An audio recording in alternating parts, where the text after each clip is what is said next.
Yeah, you can introduce us. Oh, okay, gotcha.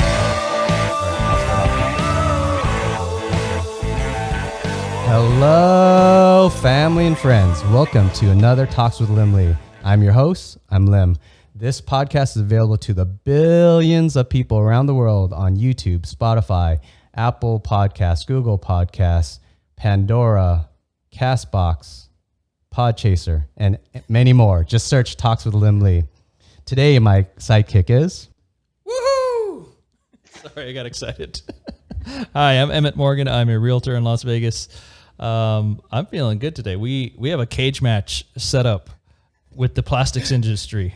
We've brought in two of their strongest competitors. We've got Mercedes and Lynzie coming in from the Society of Plastic Engineers, representing in some way. Mercedes, can you explain this to us better? Because we don't know plastic very well. We don't understand. In this corner. No. Yes. So my name is Mercedes and Lynzie. I am technology director at Peacock Colors in the suburbs of Chicago. And my counterpart is...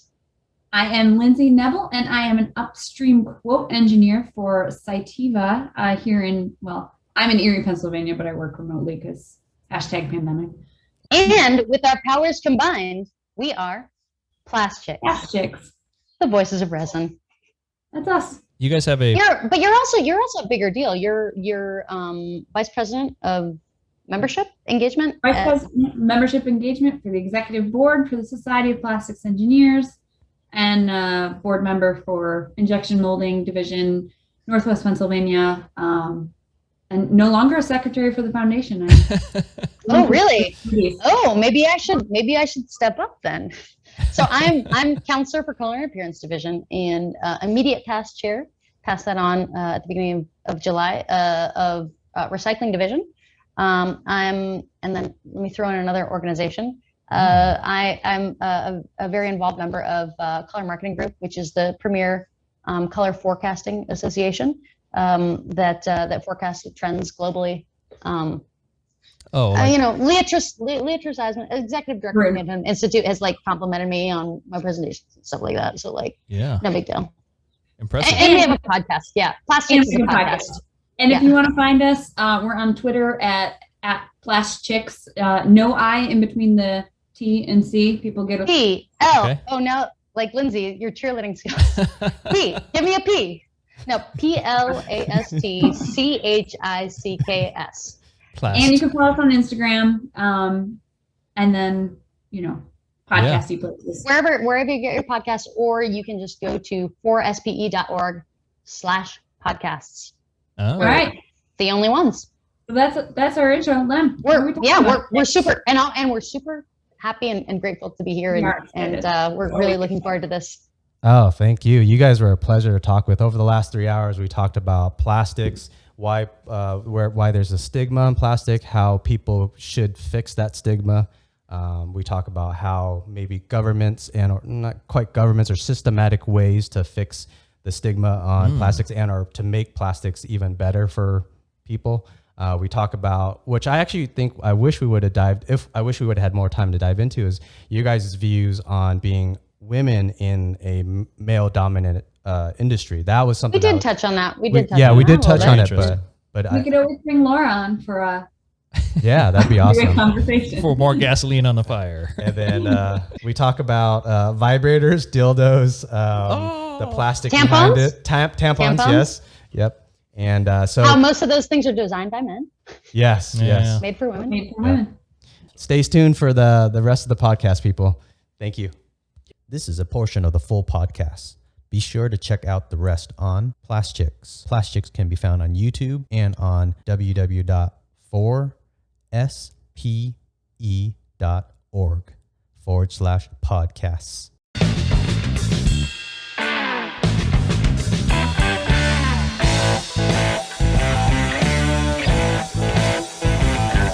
I really like the question that we wrote it down.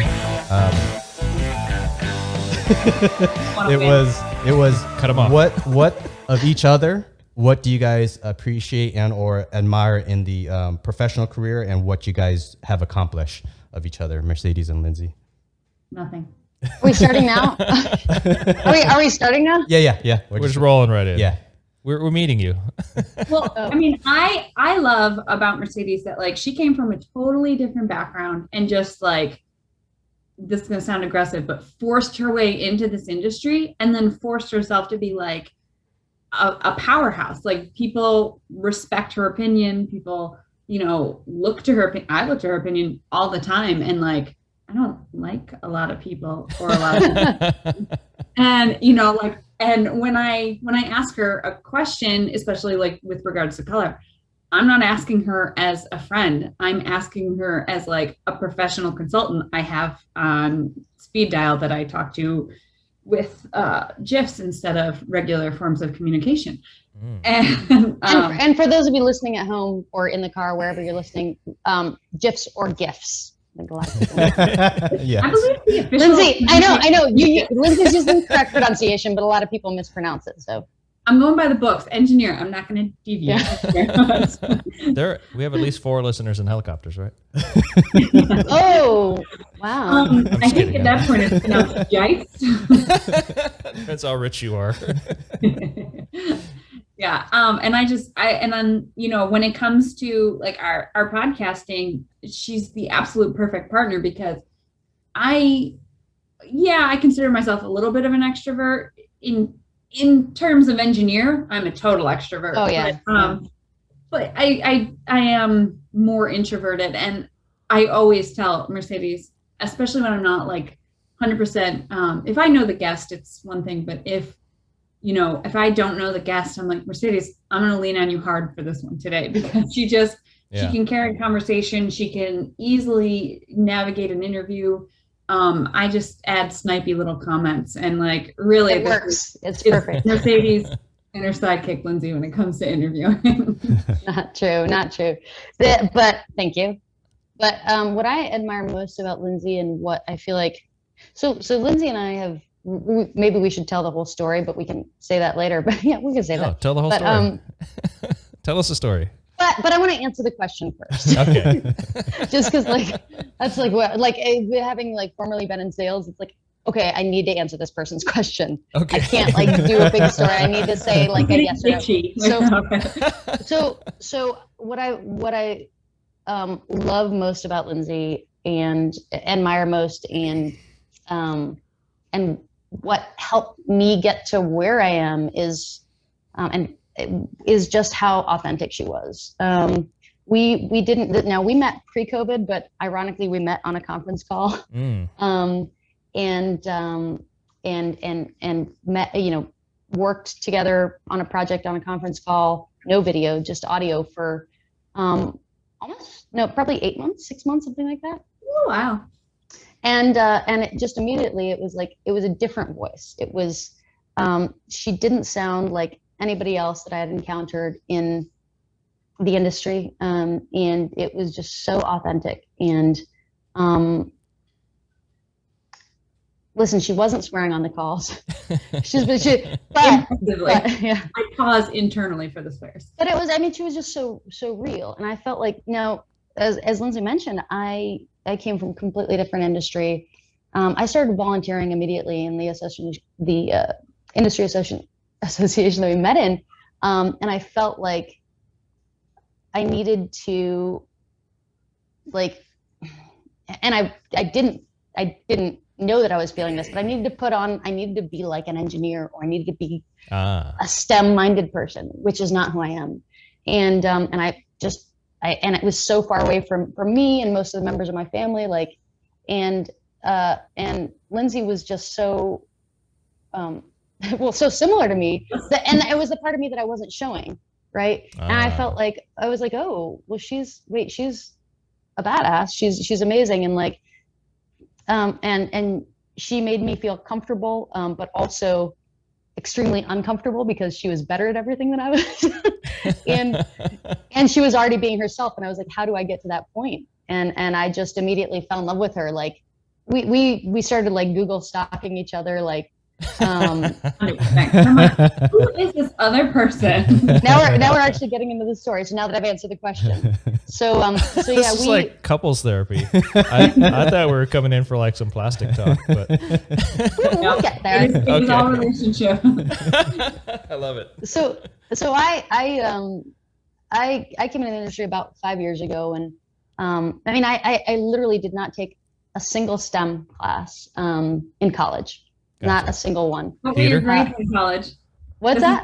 What were your grades in college? We didn't have them. Well, technically we did because okay, I went to Sarah Lawrence College, and you don't actually get grades. You get like a written You get a smiley face feedback from your no, you get a detailed written report from your professor. Because I mean back when I was going there, it was like six students per professor there. Wow. And and I loved it. It's but you did actually get grades, but you didn't know them. You had to go to the registrar like between some like weird hours and like 1 or 2 days a week. So I only found out my grades when I was applying for grad school, and I was like, oh wow, I got straight A's like my senior year. That's like wow. Nice. Okay. Well, I'm in engineering, and they're like, here's your rank. If you want to do better, improve your numbers. If you want to.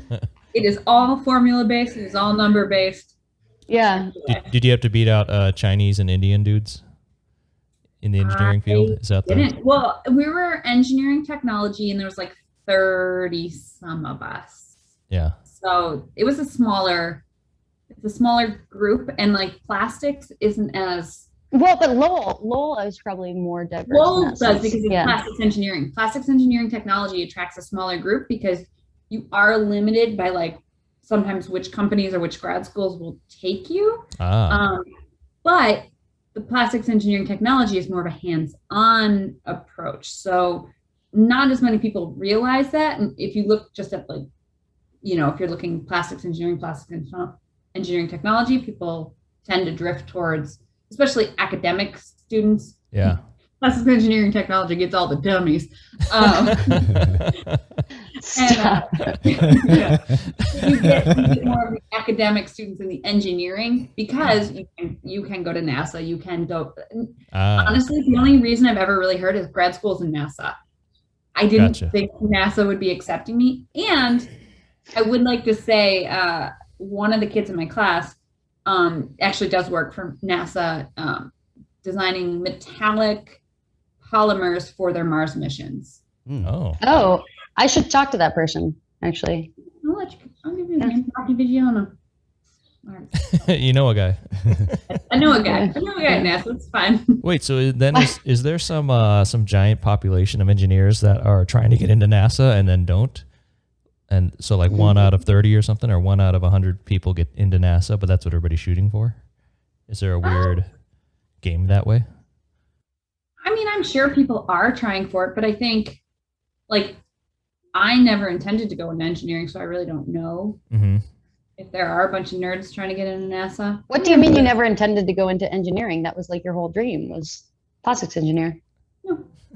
I thought this was a PE class. You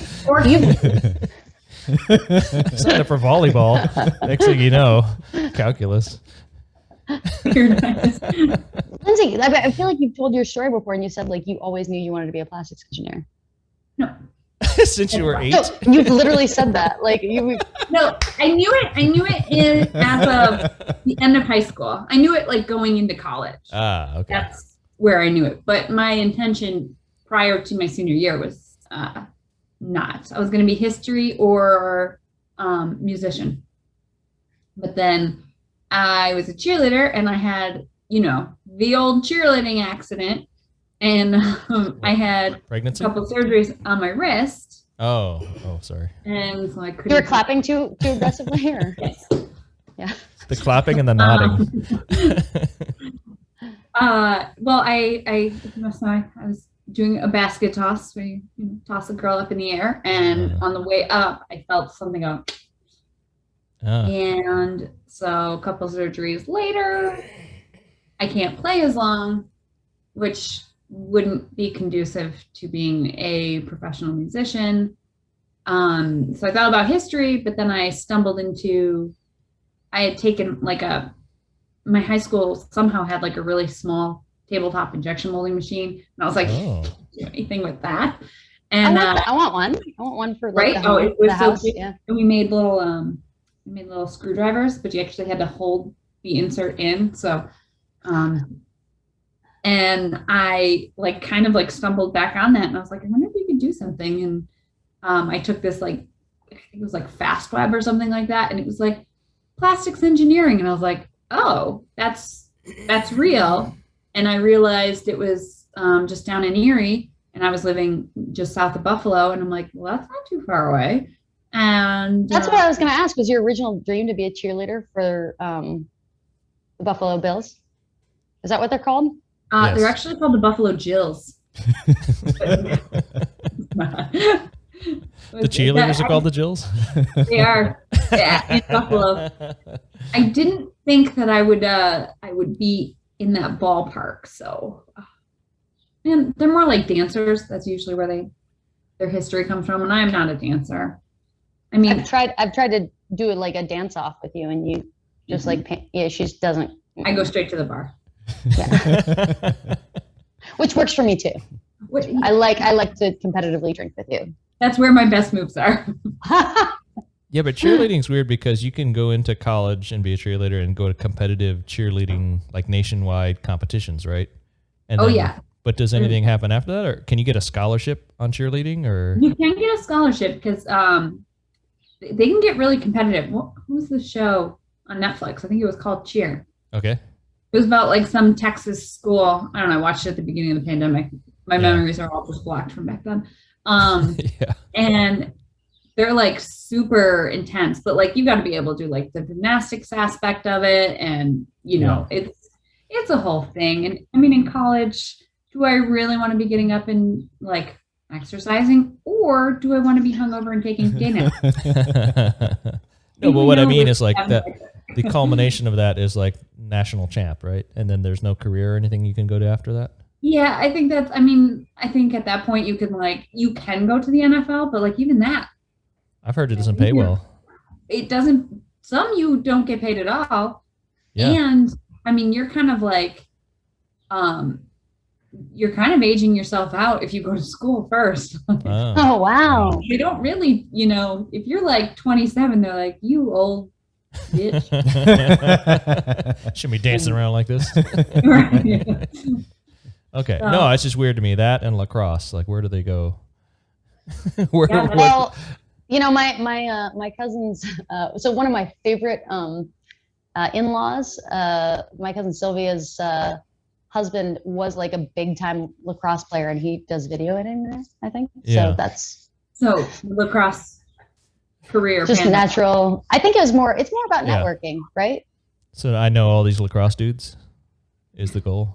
I don't know if it's a goal. It's like it's more of a passion, right? Yeah. So my girlfriend Sarah, she actually, did I tell you this? I think when I first told you about her, Lynzie, I think I probably sent you a picture of like she was a figure skater all through like grade school and high school.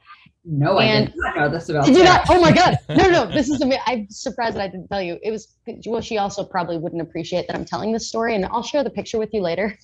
Yes. But she so like out of college, I think, like she got a job like as it was called the Ice Crew, but the second which is like for the Chicago Blackhawks kind of cheerleader, but also like when they do like I did tell you, yeah, they Yeah. like brush the like ice away when they do that hockey stop and stuff, Yeah. sound effects, and but the second year they did it, they were sponsored by Captain Morgan, and they were the Spice Crew. I love that so much. I mean, that's more fun than an accounting job in a cubicle, I guess. That's what she does now. Not really. She's in finance. She's a finance manager. In a cubicle. She's never gonna watch this. She's never gonna see it. She's not that fun. She's very supportive, but also very busy. Also, I'm not gonna be sure. Like I said too much. I've said too much. I'll send you guys the picture. Post it wherever you want. Just like really? like video edit it right here. Boom. Spice Crew. Really, even if she wanted to be supportive, she will never know we did this recording ever. No, Don't this show tell could her, blow up. It will. You'll have to edit this. Bloopers. Just put on the bloopers. I'm going to ask Oh, go ahead. oh, well, we got, of course, and I love it on this tangent, but I wanted to say like how Lynzie and I met. So Okay. On a conference like call? a deeper story. Yes. But so, you know, I had come in the industry I worked in academia. So academia is, you know, dominated by women for the most, at least, you know, okay, that's a different story. But, Are you being sarcastic or serious?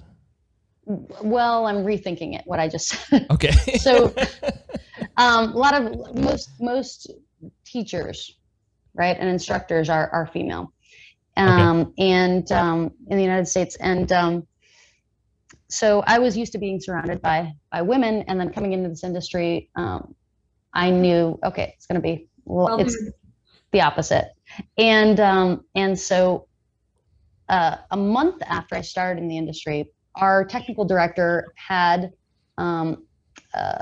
already registered for ANTEC, the annual technical conference for Society of Plastics Engineers. And it was in Indianapolis, which is just a few hours drive from Chicago. And my boss and our technical director couldn't go. He had something come up. Yeah. So it was like, okay, Mercedes, why don't you go and be Mir Ali for a few days and just go meet people and just, you know, see what it's all about. So I was like, literally, and again, I didn't take a day of math or science, no STEM, nothing in college, and I show up and I'm gonna get way off topic. Anyway, I realized very quickly. I was only in Indianapolis for like a night, and I know we did not meet there. We didn't meet there. No, but I realized then it was like, okay, there are no women, and but I also was like, oh, I do have value. People are interested in talking to me, and I can carry on a conversation. I can explain what I do. Wait, and so I met my goals. did a bunch of plastic engineers try to hit on you? Was that Not that I know about, but that's another, we can address that later. Okay. I'm just imagining in a conference room full of 1,000 dudes or something. Yeah. I mean, that's what it's like. Yeah. But I met some great, I mean, gosh, I met Kate Pellet that first day. I met lots of good people. That Vicky Flaris, I met the first day. Donna Davis, I met the first day. These are people who you guys don't know. But, I mean, Donna Davis is one of, the fourth woman is about to be inducted into the Plastics Hall of Fame. But Donna Davis, when I met her, she was not in the Plastics Hall of Fame. Now she was inducted a few years ago. Where is the Plastics Hall of Fame located? In our hearts and our minds. Yeah. Okay. You say the same thing, Lynzie? I think there's an actual. There's a room in the back of some factory. Maybe I don't know. Well, maybe they have actually a. I want to say like either Syracuse or UMass Law holds something. Well, because we know I feel like Syracuse holds all the stuff for the plastics pioneers, right? Yeah. We know the Baseball Hall of Fame is in a very small town, right? Which is where? Oh, fun fact. Williamsburg, Pennsylvania, right? What? I thought it was in Cooperstown. Cooper. Oh, I'm sorry. I was thinking the Little League World Series. I thought you were a super baseball fan because you had a third favorite team. I am, but I was completely sidetracked. Yeah. I don't have a third favorite anything. Right?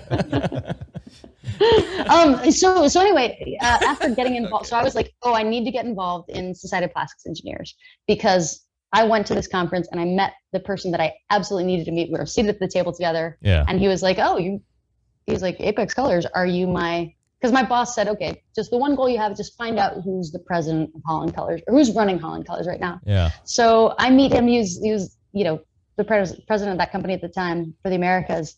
And I meet him in this like intro first timers session, whatever. Yeah. And he's Colombian, I'm half Ecuadorian, and so we bonded over that. And then like later on, we're all sitting at the table together for dinner, and we're all going around introducing ourselves. And he's like, so I'm Jaime Gomez. I'm the president of Holland Colors for the Americas. And I was like, oh, this is specifically. I just had to find out. My one goal for my boss was like find out who is running the company.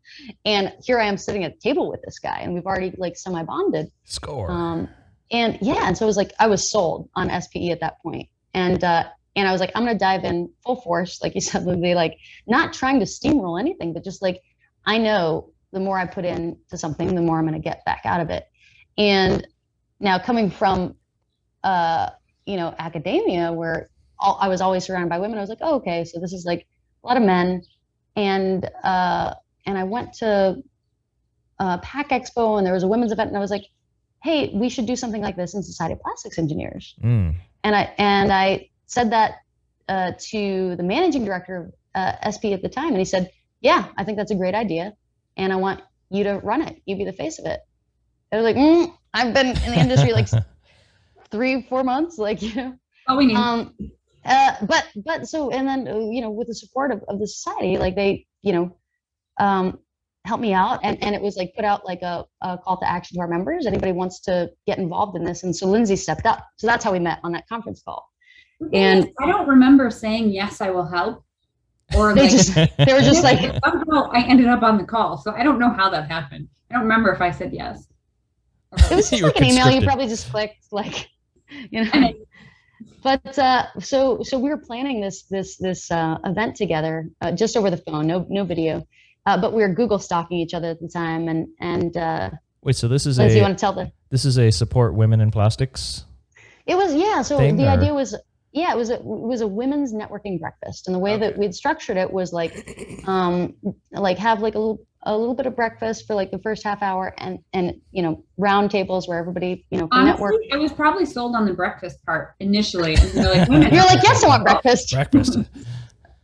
And then it was like a panel of women, top women in the industry, just talking, and it was. Yeah, and so this was the 75th annual technical conference, first women's event that Society of Plastics Engineers has ever had. Whoa, progression. Welcome to the future. Yeah.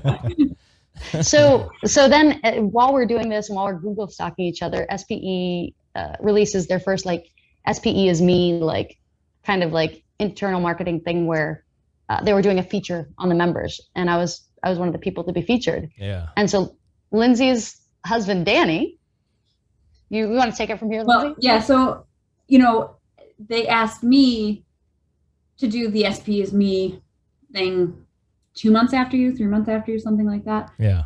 And, there's kind of this like parallel where like Mercedes will do something and then I'll do it, or like I'll do something and then Mercedes will do it. Yeah. And my husband kind of made a comment. He's like, she's like you, but like a little bit better. And I was like, she's kind of your nemesis. She is.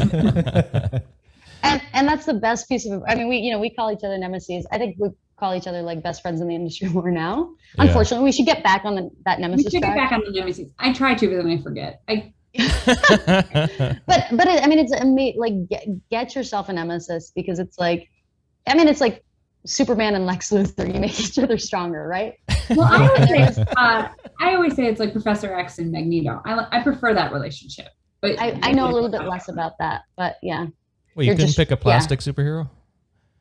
Isn't there a plastic man? There is. Russ Broom, the former managing director. I'll bring it. Should I bring it? I did put on pants for this. That was it. Like the whole thing. I was texting Lynzie. I'm very hungover. So I'll be right back.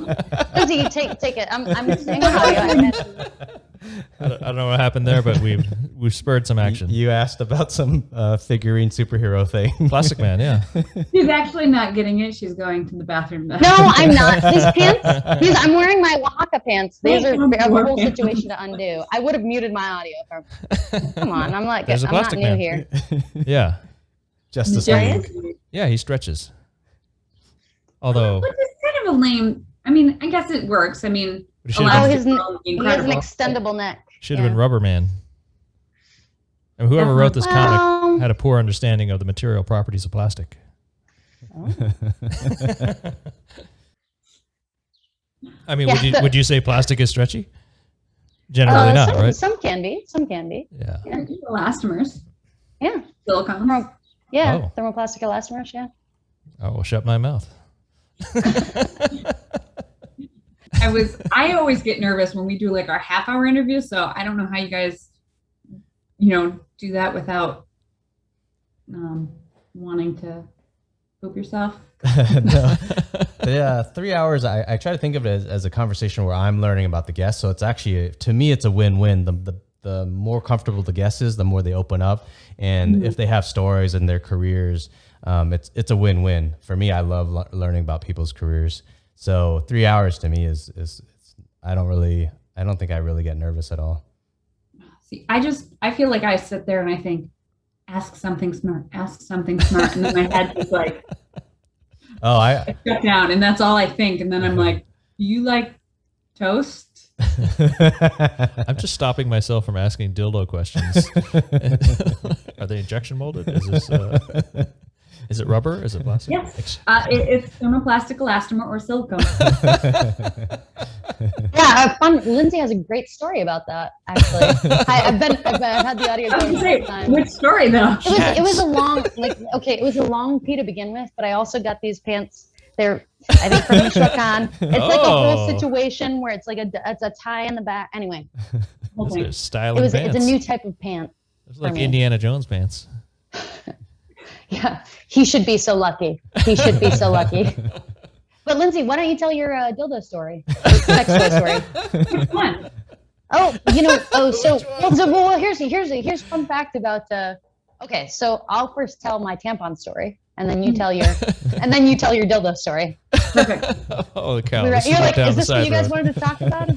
Yeah, I was stopping myself from going here. Yeah. So there's a big industry event called Pack Expo. PackX, all about packaging. Okay. And it takes place here in Chicago. Switches off between here and Las Vegas. Actually, I highly recommend attending. Is it hard to infiltrate? Can I just buy somebody's badge and get in there, or how does that? Yeah, just get one from the trash. Yeah. Again, you shouldn't be throwing it away. You're recycling those badges. Yeah. Yeah, reuse. But I did that with a liquor expo once. If you remember it, Lynzie, I forget what it was. And then I gave the badge to Scott Marco. Anyway, we drank it up. Nice. So tampons. So tampons. So I'm talking to a guy and not everybody at Pack Expo works in plastics, but we introduce ourselves during a social hour where there's free beer and everything, and he's like, oh yeah, like plastics, yes I do, oh yeah, and he's like, I have, I was a longtime member of SPE, the Society of Plastics Engineers, and it's like, oh great, like this person, and then he's like, I actually he's an older guy, and he's like, I actually have 30 patents in plastics. I was like, that is amazing. Yeah. I think that I'm on the road to getting a patent maybe, but Sweet. Which I never thought. Again, never a day of I was on a patent application as an intern, but it never went through. Closer than any of us on this end, so you're good. I feel like I want to know about you guys, but let me finish the story first, and then Lynzie has to finish her. I'm going to finish the tampon story, then Lindsay's going to tell the story. Then I want to learn about you guys. Add-on usually, I think. Oh yes, you do have a great. It segues very well. We've got a whole itinerary of conversation. So here. listen, this guy and I were talking, and he's like, oh, but he was too embarrassed to tell me what his patents were in. It wasn't. I was like, yeah. It wasn't like he couldn't tell me. Uh-huh. He was like, well, and bear in mind, this was we're on the end of the night, 5 p.m. second free beer. Cool. We loosened up, and then he finally lets out okay, it was for tampons. Yeah. It was the applicator for tampons. Yeah. And I was like, whoa, this dude can't even say the word tampon without whispering after 2 beers. To a woman, Wait, were all of his patents tampon related? 26 of them? Okay. I'm not going to say what company you work for, but it's the big one. If you think of the other word that we use for tampons, when you guys think of tampons, what do you guys think? Well, every woman listening. That's part of the problem. I think that's part of his embarrassment is that to admit that he has 30 tampon patents, it admits that he's spending some gigantic hours of his life thinking about female genitalia and the operations therein, the activities that. Well, and it's a little bit perverted. The best thing was like, what Lynzie said immediately after was like, I was like, isn't that fucked up that he was like so embarrassed to say that he had 30 patents and tampons, and Lynzie was like immediately. Well, so I'm good friends with a lot of Just say the joke. But say the joke. Do you remember what you said? Oh, Jerry. It was the best joke ever. No, I say a lot of stuff. You were immediately like, and this was like actually I think in person or maybe it was over the phone. I don't know, but you were immediately like, oh, so the 30 patents on this trade name are by a man. No wonder they're so uncomfortable. Like, Yes. you know. Well, and now the dildo story. Well, it makes a lot of sense. And it's part of the problem that like women in this industry, like if you really want to set me off on a rant, Yeah. you know, why we need more diversity of thought and more diversity of people is because there are products being designed for large sections of people that are being designed by someone who has no personal use with them. Right. Well, you did a tampon applicator too, didn't you? I didn't, but one of the professors at Penn State was working with a group, and she was talking to them, and they were talking about a material for a tampon applicator, and the guy said, well, you know, it's got to withstand a certain temperature and humidity, and you know, all these variables. A harsh environment. And she's like, why? And they're like, well, you know, it stays there, and she's like, guys, The applicator. It's applicator. It is used quickly once, and then could be recycled, but is thrown away. It has to withstand these harsh. Recycle the applicator. Yeah, we should. Rinse it off. You should be. It is a very, very easy material to recycle, and it is not being impeded by any other materials. Like well, actually, to contradict you, Lynzie, which is like pearlescence and metallics that are used. So on the color side, I'm like, okay, I'm the devil. Like, and also like, how do you feel when you're? This is from the design side. How do you feel like when you unwrap a tampon and the applicator isn't pearlescent? You're like, what the fuck is this, right? It feels less fancy. Like even though we're in the industry. So you're saying making them prettier makes them less recyclable? Is that what's happening? Well, not necessarily. I mean, but typically the long and short of it. Oh, I mean, do you want it to be more slidey, just slippy? Well, so here, look, most dudes never pick up a tampon, right? We never unwrap one. The closest thing that's going here. Like, no. The closest thing That's is like, amazing. can you grab it out of the glove compartment for me? Okay, I'll get it for you. But we don't have an actual experience with this product. You know, you see a commercial and it's some butterflies and stuff, but it's not. Have you seen the blue TikTok water. videos going around of women showing their boyfriends how to tampon works? No, we don't watch that gross stuff. They put them in a water bottle and then they let them expand and they try and pull it out. And the guys are just like, Okay. We need to go watch this now for our education. yeah, you have some. Okay. But the same to your question again. I like to answer. Answer the damn question. About if you make it prettier, can it be recycled? So just like some plastics won't bond with other plastics, there are some additives that make, and some color that makes plastics harder to recycle or can contaminate them. It's still recyclable. It's just you're not recycling it with its other friends that were easily recyclable. Yeah. Okay. Like you have these polypropylene like food containers and things that are thermoformed, like your takeout stuff. Yeah. With the living hinge, which was one of my favorite things. That's like how I identified polypropylene in the beginning. It is the easy one. Did you say a living hinge? Lynzie can talk more about this because I learned a new thing from you about this the other day when we were talking about the closure, the top that like broke off immediately. And I give Lynzie a lot of credit, and then she looks at you like she's lost.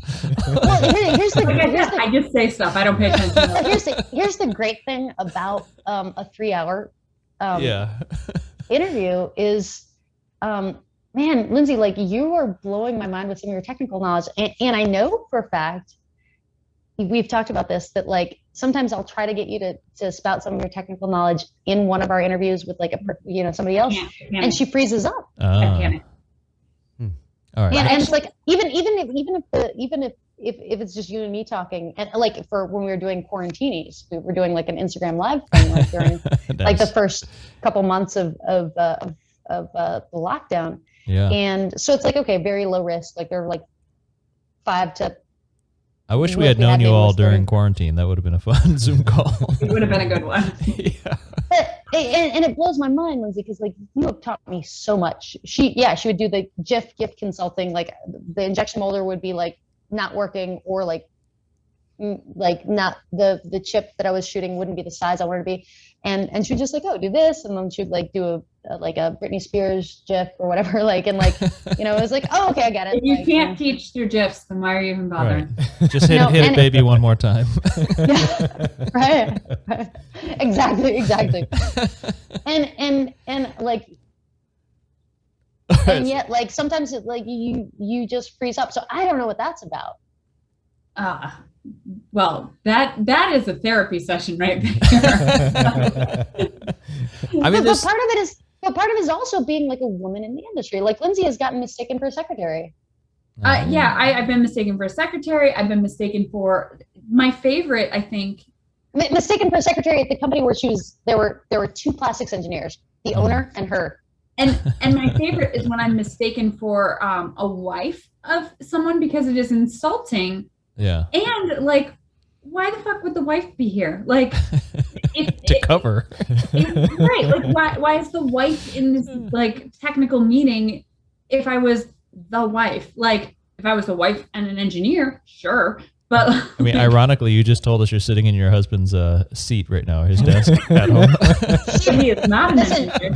And he commits fully to her career, and she's like the breadwinner. That's awesome. Yeah. I am. He's winning bread too. Yeah. Or ham loaves. Yeah. So in Lynzie's defense, I think there is a little bit of stage fright when you know there's an audience, right? When you know people are watching, when there's pressure to give an answer and people are looking to you for expertise. And, I don't want to like say the blanket statement of like all men mansplain, because that's a pretty disrespectful statement, because especially like at my last job, Brock Allen, the owner of Tech Tank, he was very supportive, probably the most like outwardly supportive of people, of me. We'd be in meetings and they'd be like, well, how much material do you want? And he would be like, ask Lynzie, I don't care, whatever she says. Yeah. And I've had people support me. That's not to say there haven't been other companies that have supported me or anything like that. Like I've been very fortunate in my life for the most part. And the people that I didn't get that support from, they have a list. I mean, like your plastics godfather, my plastics godfather, right? Yeah, we have John Beaumont, Glenn Beal. John Beaumont was one of my professors. These guys are both in the Plastics Hall of Fame. Yeah, and they're both very big names in the plastics name industry. droppers. And, we are. but these are the guys that we're not like dropping. I mean, we are dropping. You're shouting out praise to thank them. Yeah, but also because they guide us and help us so much. Like they follow our careers and they're like, hey kid, like you got this. Like I've been talking to customers who've been like, you can tell they're just on the fence about what I'm telling them their next moves need to be, or what this design needs to be, or whatever. And I'll be like, well, when I worked with, and I'm very outward with John. John and I are still very close. My kids call him Papa John. So pizza. And geographically, he's just down the street too. I was like, when I visited, I was like, we should ding dong ditch him. Like we could. But like, if I drop the fact that I worked for him or that I know him, people give me more respect, which is bullshit. Like he trusted me enough, so people trust me through association by him. But it's like, I also have, 13 years in the industry. I say dumb stuff and maybe I don't remember everything I'm saying, but eventually that brain kicks in, and I am very capable in my job. I don't think I've ever plus you knew the answer to the polystyrene quiz question. Yes, always. Meanwhile, when Lynzie and I did like our Plastic Chicks interview, did I just say PlastChicks? PlastChicks interview. Shoot, PlastChicks interview with John Beaumont. Yeah. he asked like at what temperature water boils, and I froze up. Like again, It's boiling temperature. and I was like, and then like a minute later or something, I was like, is it 100? No. 212? Fahrenheit, 100 Yeah. C. Oh yeah. I only do Fahrenheit, sorry. But it's like you just freeze up, you know. Yeah, well, No, freezing's a but I mean, different like- temperature. But like men in our industry, like they've been the most supportive. Oh my God. I mean, listen, Russell Broom, who was the one who was like, when I said, approached him, the former managing director of Society of Plastics Engineers, Yeah. when I approached him, he was like, okay, yeah, you should do the women's event and you should lead it and you should be the face of it. And I'm like, Yeah. I don't know shit. Like it should be Donna Davis, who's now in the plastics. I'm like, it should be this person, that person. He's like, no, Yeah. you should do it. Yeah. And John Ratzliff is another one where it's like, I love that man.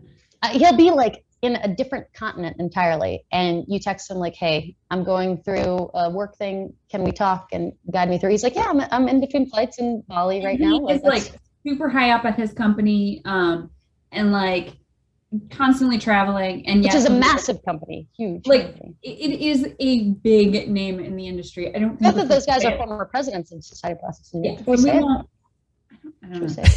it? Okay. Google John Ratzlaff, you'll find him. I think Lynzie is great. If you're ever stage fright or anything, I would recommend taking on a persona, like take on a character of like, Can I use the Muppet voice? yeah, like be a cocky, like I know shit about plastic. This is what I do.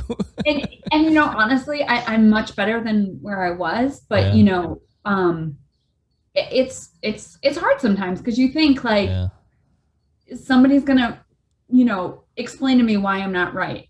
And Mm. that almost never happens. And if it does, it's usually by somebody who doesn't know as much and is trying to prove that they know more and they really don't. And I can be like, no. So you're waiting for an Well, attack that never comes. Well, it does come. It constantly comes though. Like Ah. in a kind of like low key way. Like, Ah. do you remember, Lynzie, you telling me about, I think we were at the golf outing, the Erie, Pennsylvania Society of Plastics Engineers golf outing, which takes place in New York. Very confusing to me. Tri-state area, get over it. It's better restaurants over there. I don't know that. I mean, there's a lot of ham loaf that goes on over there. But, So much homework. you told me that there was like an alumnus, right, from Penn State Barron, I think, who then was explaining to you what injection molding was, or what, like, it was something like, I know this is going to go along with my story, but I don't remember exactly because I've had these things happen to me multiple times. So okay. it's not like it's one specific time. It's like, Yeah. which story are you referring to? Because I have several. Which asshole are you Yeah. referring to? yeah. But then you get people like Donna Davis, right, who is now retired, but she worked at, we can say her company because she's retired, right? She, and this is actually a great story. Like she worked at ExxonMobil for 40 plus years, was only with one company, which is Yeah. rare these days. Mhm.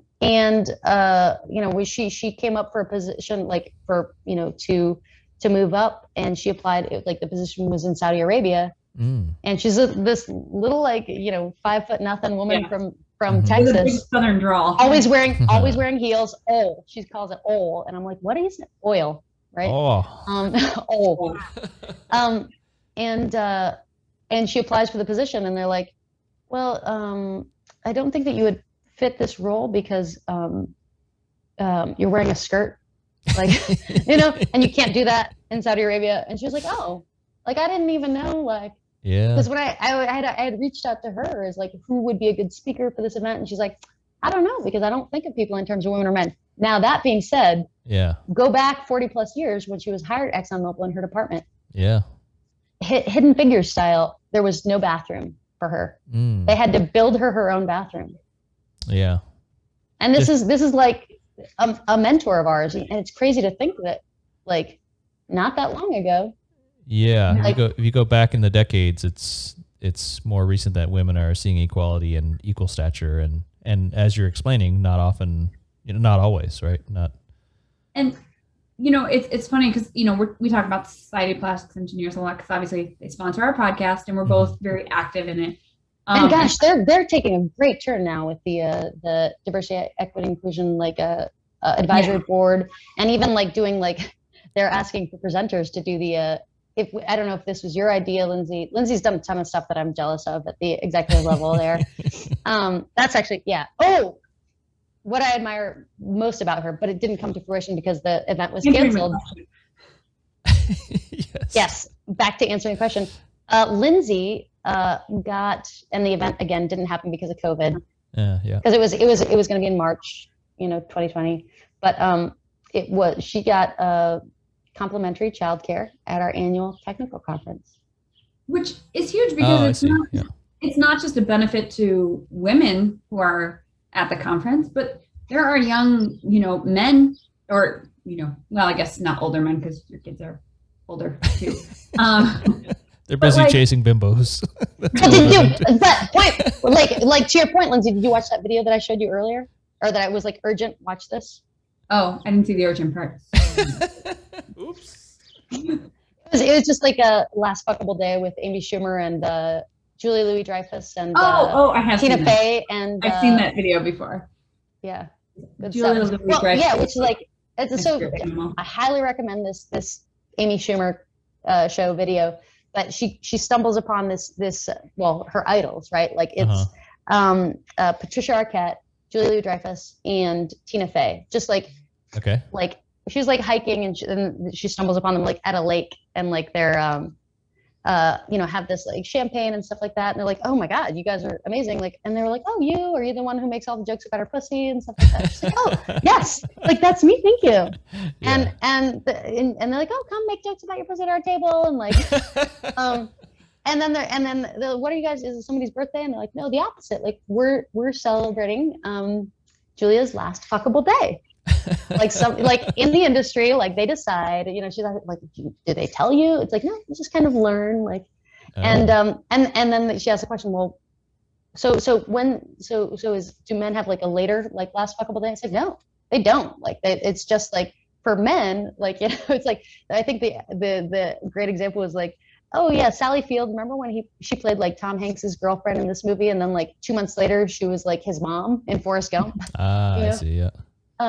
And I forget why I got on this, but like we were way off. I think we started at Pack Expo in Chicago, and I don't know where we ended up. And tampons. Lynzie, tell your dildo story. Perfect time for your dildo. Again, I have many of them, so I don't know which one you're referring to. The one when you were working on a project. Well, the one that's like all we ever do. All plastic stuff. So my first job, I actually it wasn't maybe it wasn't a dildo, but I know it was a sex toy. Yeah. So the first job I had, we did a lot of elastomers, and so one of the projects we were looking at was actually like the plastic that feels like rubber. Yes. So like soft. And we were looking at I think they called it a penis enhancer. It went over. And that was the shape. So like if I have a normal size penis, I can put a large size penis over my penis, like a penis mask. And so but not like that you would exfoliate it, but like not exfoliation. That's clay, that's a different material.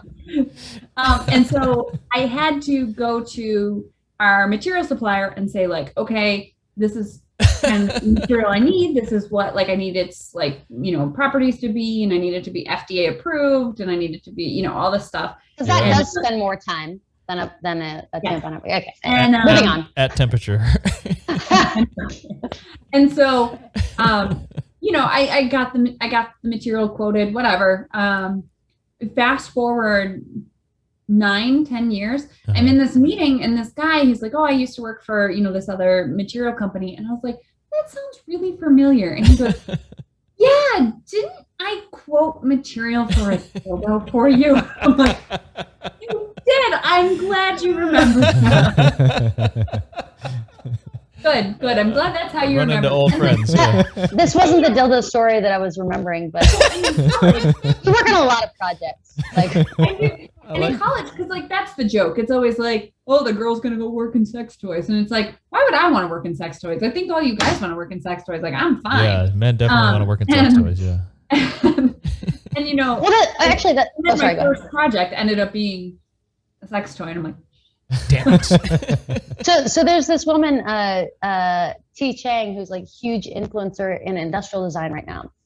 She's on the West Coast, and she is, I mean, she had started this like women in industrial design group. And listen, women in industrial design have it worse than like the ratio is worse than women in plastics engineering. Actually, if you look at, Lynzie taught me this, like the of all the fields of engineering, most the highest percentage of those fields for women is plastics engineering. Lowest is We're the coolest. what's that? Those were the Yes. coolest. Okay. Yeah.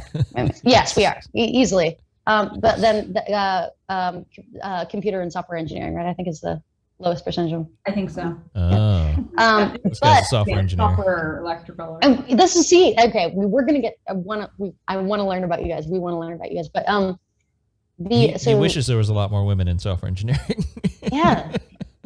Everybody well, does. actually, one of my like very like closest to my heart mentors is in software engineering, cloud computing. Yay. And she's a relative of mine, and she hadn't been a mentor until I was then suddenly in this field where I'm surrounded by men. Yeah. And then it was like, oh, you are the only person at your company who doesn't have a PhD and or is not ex-military, you know, and she's the only woman like in her department. Like, so then she immediately, it was like, I need to talk to you all the time. Like, you know, Nice.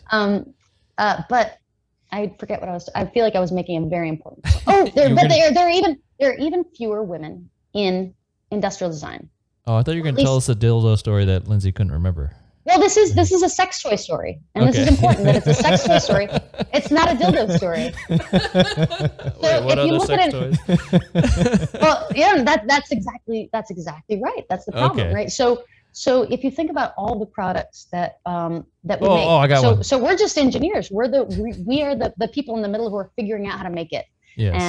and maybe we can use a material that's more comfortable for women, but ultimately, you look at like where the creation of the product starts, right? And the majority of people who are designing products are men, including sex toys, right? I'm not surprised by that. Yeah. How many women were involved in the production process of making the sex toy that you did, Lynzie? You? Probably, yeah. Yeah. Probably me. You know, That sounded like an indictment. I don't know. No, it's like it's reinforcement, like because like you know, so T Chang is like becoming a lot more visible now, and she's speaking out a lot, because her company is called Butt Plugs International. No, this is industrial design. BPF. Okay, sorry. I started thinking about butt plugs and I couldn't stop. It's called.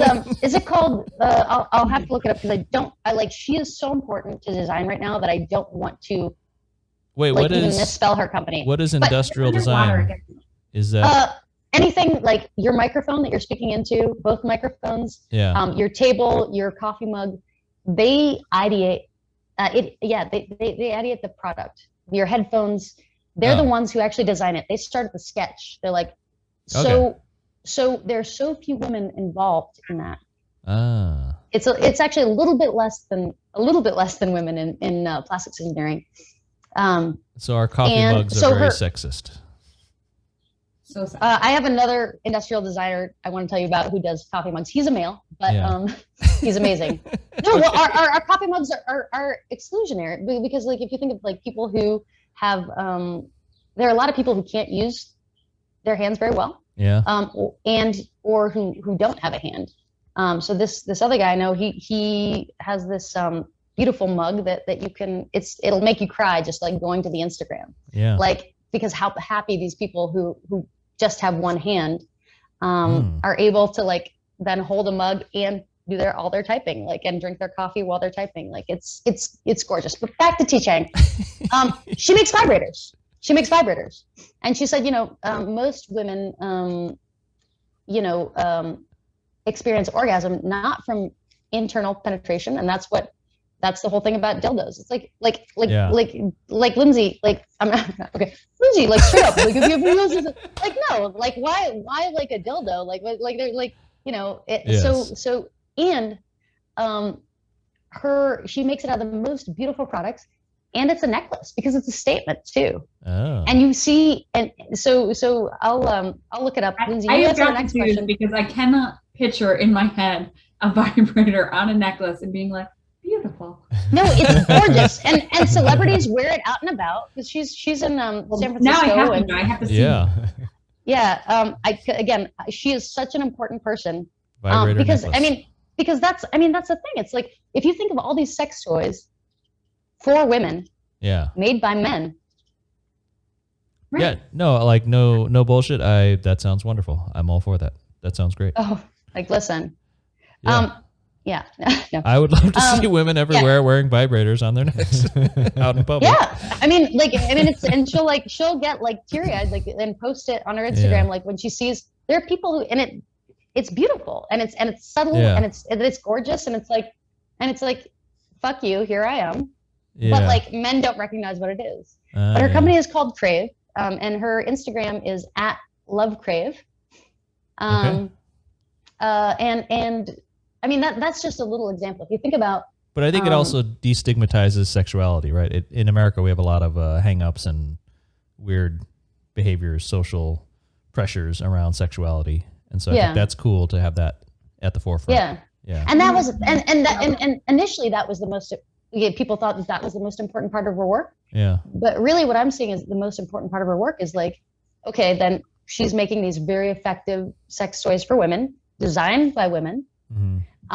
And if you think about, like, for example, in the medical field, go to a doctor's office. What's the height of the counter, right? Like, what is like all of the medical devices majority of medical devices are designed by men and operated by women. Oh, I see. Right. If you think about like the I thought you were about to complain about OBGYNs or about gynecologists. I've had excellent ones. Like, listen, both of us are moms. Like, I will, like, Okay. Familiarity. Yeah. You're doing okay? Yeah. No, I mean, listen, I mean, the doctors aren't the ones designing the instruments. Yeah. Like, but they like, if you think about like, I think that I was thinking about this before because both of my parents are left-handed. And I'm right-handed. Most people are right-handed, but in my house we always had left-handed scissors because it was a cute thing. Like, you know, when my parents were together, it was like we always had left-handed scissors. And I experienced this issue that most left-handers go through when they're trying to use a pair of. Are either of you left-handed? No. That's wrong. Right. It's something that you don't even think about, but it's like fucking impossible to use a pair of. Is it the shape of the holes or? But it's the and like, I mean, it's yeah. It's contoured, and it's like, and then you have to like it's ridiculous. Yeah. Right. And so my parents had left-handed scissors, and that's just a very small example, but it's the same concept. Yeah. So if you think, like, that's why I say the height of the counter, like the place where I would go to see my OBGYN, I could barely see the receptionist, right? Oh, I see. Because the chair wasn't tall enough, the counter was way too tall, right? You know, and little things like that, and or you know, even like with the blood pressure, like there are a million different things you don't think about in the day to day. Yeah, like all our nurses are Filipino now, so it should be even less tall. Yeah. Oh my God, those Filipinos. And Salamat. Are you guys? No. Oh, that's why I wanted to ask you. No, you guys are Vietnamese, yeah? Or at least I know that, Liem, you are. Yeah, I'm Vietnamese. Emmett's half Vietnamese. Half Vietnamese, yep. Are you half Filipino? No, half Irish American from Chicago. Oh, right on. Same. I'm not from Chicago, but my mom, yeah. Yeah, I wish I was Filipino. They're great singers. Really good at karaoke. Yeah, exactly. Yeah.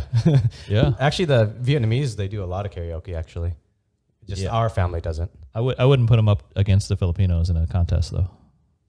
So,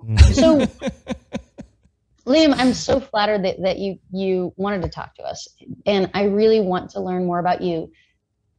So how many patents do you have? I'm I'm about 20 years into software engineering and a 20 years in the career of software engineering. Podcasting kind of just called out to me because watching things like Joe Rogan, Lex Friedman, and Neil deGrasse Tyson, some of those when I watch those and listen to them, I feel like it resonates with me where you're teaching people and or you're resonating, or you're getting resonation. When you listen to people's stories. Generative design. What was that? Is this generative design all over again? yeah, exactly. Let's not speak of it. Let's not. You're on let's their edit that vibe. out. So when people share their stories about how they're either helping humanity, how they're helping others, innovations in their careers, and it doesn't have to be helping people, but just being passionate about something, sharing a story, motivation. That was where this podcast came from, really. So taking, I guess, the software engineering side that got, I would say people that want to start a podcast, you gotta, I think I've boiled it down to, I would suggest 5 things. You probably either want to be a programmer, you want to either be in photography. Okay, so let's slow down because I'm going to take some notes here. You should start your programming career now. Okay, go ahead. Sorry. You either want to be a programmer or something in IT. The second one is a photographer. The third one is a video editor. And then I forget the next 2 I wrote down. But the reason why I suggest that is because podcasting or any type of YouTube work, you're going to be dealing with that stuff. You're going to deal with YouTube's algorithm. You're going to deal with maybe programming a website. You're going to deal with integrations between Spotify, YouTube, Instagram, Facebook. So you got to be a little bit technical. Maybe SEO was one? Yeah, that's going to be in there too. So if you could at least, you don't have to, this is just my suggestion, that you be involved in one of those because you're going to dive deep into those things. Video photography, like I didn't know anything a year ago with the lighting, ISO, aperture.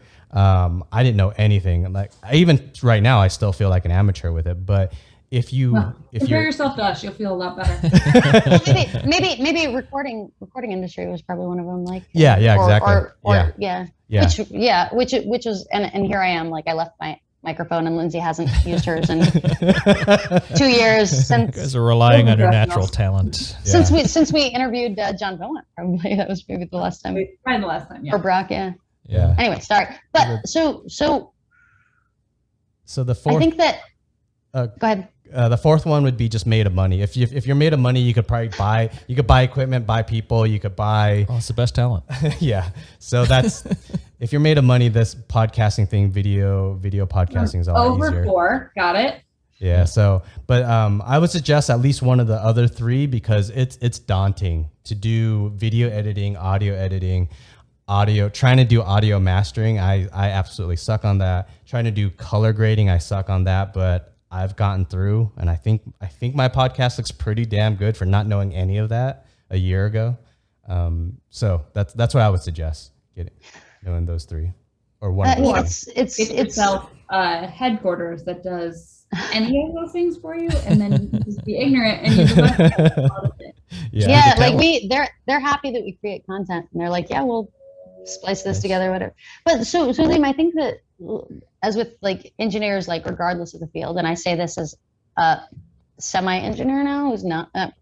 I'm basically a chemist now. I'm basically an honorary title. I said that to the guy, like the great grandson of the guy who invented Bakelite on our interview the other day. He was like, "Oh, so you guys chemists?" Knowing that his great grandfather was a chemist, the guy who invented the first plastic. And I was like, "Yeah, I'm basically a chemist now. I mean, I work with pigment chemistry, like all the yeah, basically, yeah." Yeah. But I think that the stereotype of pretty much anybody in STEM is that they are more introverted and antisocial. And podcasting and especially having a 3-hour session, right? Mm-hmm. So do you feel that stereotype is true? Do you feel like other people, especially in software engineering, I feel like where you're looking at, I mean, now when we're looking at a screen all day, we're usually using Zoom and communicating with people, but like, I feel like especially the software engineer stereotype was antisocial. Oh yeah, totally. Yeah. So do you feel like you're different, or do you feel like? Yeah, I was definitely, I would consider myself more of an extrovert. I have probably the introvert feature as I get older during this COVID thing really tested my introvertness, which I was able to stay indoors a lot and it didn't bother me. Maybe my window to the outside world was the internet. And so maybe my outrovert was able to use the internet for what I wanted, what I needed to talk to people. Now starting a podcast as an introvert, I oddly see different YouTube formats where there's a lot of introverts doing YouTube actually. Now podcast is different. Podcasts where conversation, maybe I think that needs an extrovert, but or get yourself an extrovert co-host. Yeah. In my case. Yeah. Well, kind of Emmett has, he's able to throw in a lot more jokes and a lot more. I haven't said anything in 4 minutes. he has a lot of wide. Good joke. That was a good joke. That was a good. Solid joke. He has a wide range of knowledge where I've kind of dived deeper, I think, into either software engineering or anything technical I dove into, where my lack of knowledge is definitely pop culture, probably geopolitical things, history. I stayed away from all that stuff. And that's when I have a conversation with you guys, that's where I hope to rely on Emmett when he brings those things to the table. But I would say I'm a lot more extroverted than the typical software engineer. I think one of my coworkers, Oscar, who I've interviewed here on this podcast, he is a software engineer, and he kind of said to me like, "Hey, you're much more extroverted than any other programmer I've worked with." So yeah, out there, man. Yeah, I remember actually. I'll try to make the story quick. I think it's a maybe boring story, but my first. We'll go on a tangent within it too, and we're gonna make it like this is gonna go. I hope you guys have time saved like for after this, because like we're gonna go on long. Okay. We're not gonna hit the time. The first few years as a programmer, because I was an extrovert, was the toughest part of my career. Sitting behind a desk and the manager giving me the task or the project, and I'm just sitting there on the screen. That was tough for me. I wanted to get out. I wanted to talk to people. It was tough for me. As a kid in high school, I was the loudest kid. I was outgoing. So becoming a programmer, that was tough. But enjoying the programming, I'm a nerd. If you want to talk cryptocurrency, if you want to talk programmer stuff, I love getting into it. I'm a me nerdy. So, I mean, I spend probably too much time like on cryptocurrency. On my other time with programming, like I try to, I don't know. I lose most friends when I talk about it. They get bored out of their mind, but I enjoy it. I love it. Side note, like a great trick I learned to get someone a good gift is like the thing that you like kind of zone out when they're talking about it. You have to get them a gift related to that. Yeah. Okay. Interesting. That is a good point. Hot tip. Something they want to talk about regardless of you being interested. Yeah. One of the best gifts I ever got for my ex-husband was like I don't even remember what it was called, but it was like a basketball book. I don't. He grew up in Chicago during like Michael Jordan, Scottie Pippen, and my favorite guy that I can't remember who has Rodman? Dennis Rodman. Yes. A big fan. Tony Kukoc? I always Kukoc. liked Rodman the most, but like I guess Pippen and Jordan are more important to Chicago, I guess. But. I think Yeah. Pippen doesn't get enough credit. Pippen's overshadowed. Well, didn't they write a whole musical about him though? What? Gilbert and Sullivan wrote a whole musical about Scottie Pippen. No, I'm just kidding. It's just, they were like they predated him. It's Pippin, like Pippin, like it's a operetta or something. Sorry, that was too cultured of a reference for us. You laughed, so it was it was. Thank you for laughing at my joke. No, I seriously thought there was a Pippin opera. I thought it was a very real thing too. I'm like, I could see this happening. Yeah, I mean, I actually stole that joke from my ex-husband's best friend's improv troupe from college, which I never saw, but I heard the joke. I was like, that's brilliant. Okay. So Emmett, what about you? Who are you? What's your story? We're getting reverse interviewed. I like it. Yeah. I was born in Arlington Heights, and where the racetrack is. Yeah, my mom is Vietnamese, so the minute she discovered that there are warmer places in the U.S., I got to grow up in San Diego, which I think she is the smarter of my two parents. So It's the only place in Southern California that I like, being from San Francisco originally. oh yeah. Where we hate Southern California, but Yeah, if you can afford it, it's beautiful. So I grew up there mostly. Did my high school years in Bangkok, Thailand. Came back to San Diego because I didn't know what the hell I was doing. So I finished high school in '95. oh, wait, well, why Thailand?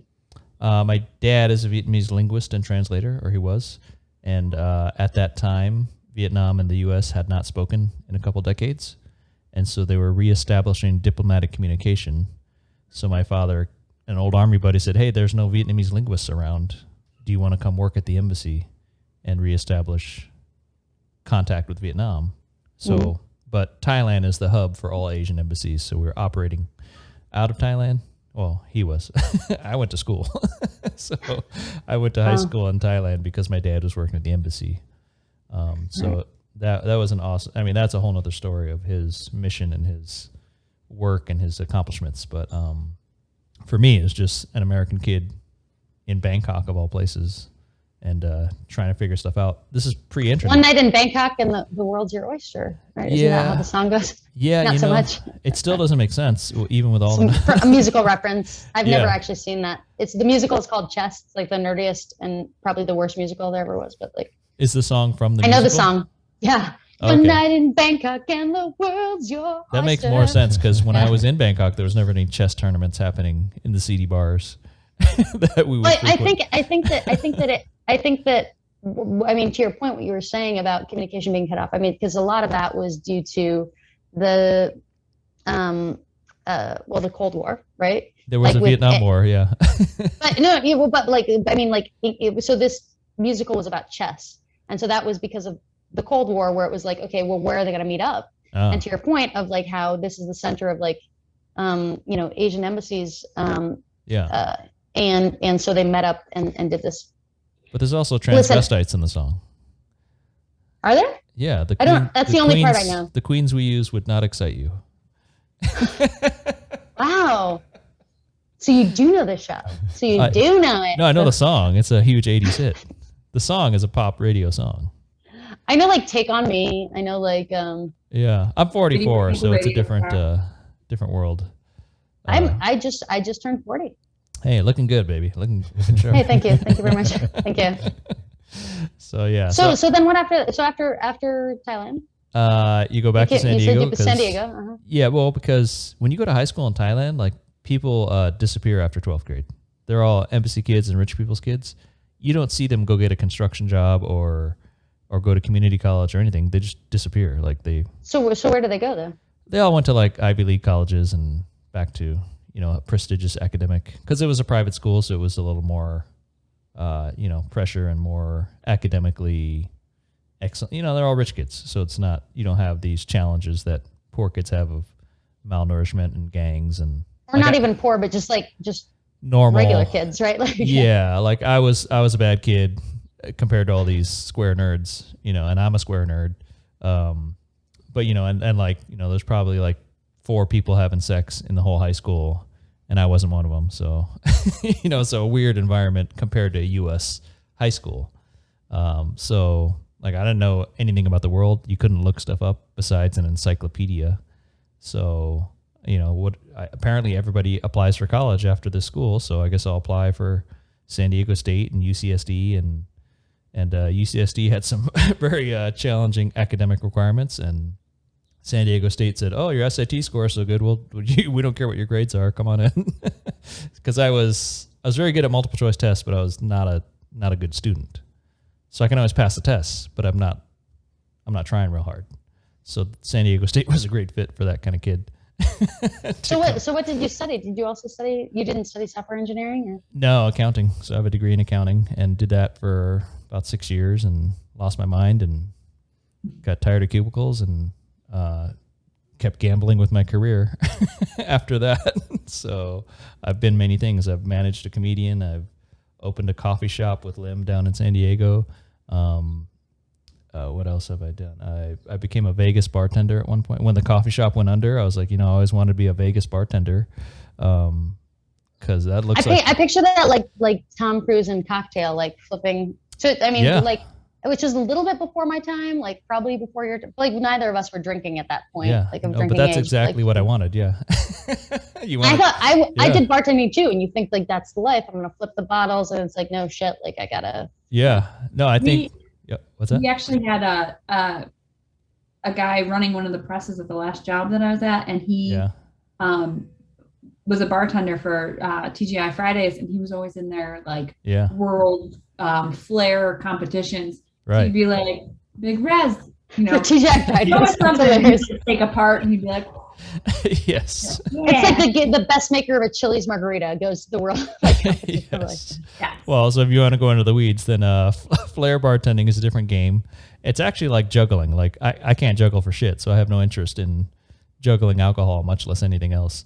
But it, you want that fun environment. You want to be in, what's more fun than a Vegas bar, right? What's crazier than that? So that was the attraction. And then also after having gone to Vegas enough times, you hear, you see how much money's flying across the counter, and you go, you know what? My take home as an accountant is probably effectively $100 a day. So this guy's clearing $100 in tips, and there's a union, and he's getting some pay rate and insurance and benefits and healthcare and all this. Like, hey, that kind of adds, like, that looks like a good gig. I'd rather be doing that than looking at spreadsheets all day. So, it's long story. It's a challenge getting in because it's competitive. Everybody wants to do it, right? Who doesn't want to do it? So, but once you get in, it can be a great gig and a great career, compensation wise. A lot of people find frustration with, it's not challenging. It's a little bit monotonous. You're dealing with people all the time, and you're on your feet all the time, so that can start to wear on your body. Yes. So there's good and bads, up and down. But about 5 years ago, I started doing real estate as well. So I'd done mortgages back in San Diego way back because I thought are you still doing real estate right now? Yeah. You did say that we could interrupt you. Yeah, totally. You can run into the Property Brothers. Yeah. No, that's So just. how that's a are you? TV How show. are you even able to like spend time with us? Like I feel like the real estate market is fucking insane right now. It is. Well, so what matters as a realtor is, do you have clients or not? So, a lot of people think the market is great. All realtors are making money.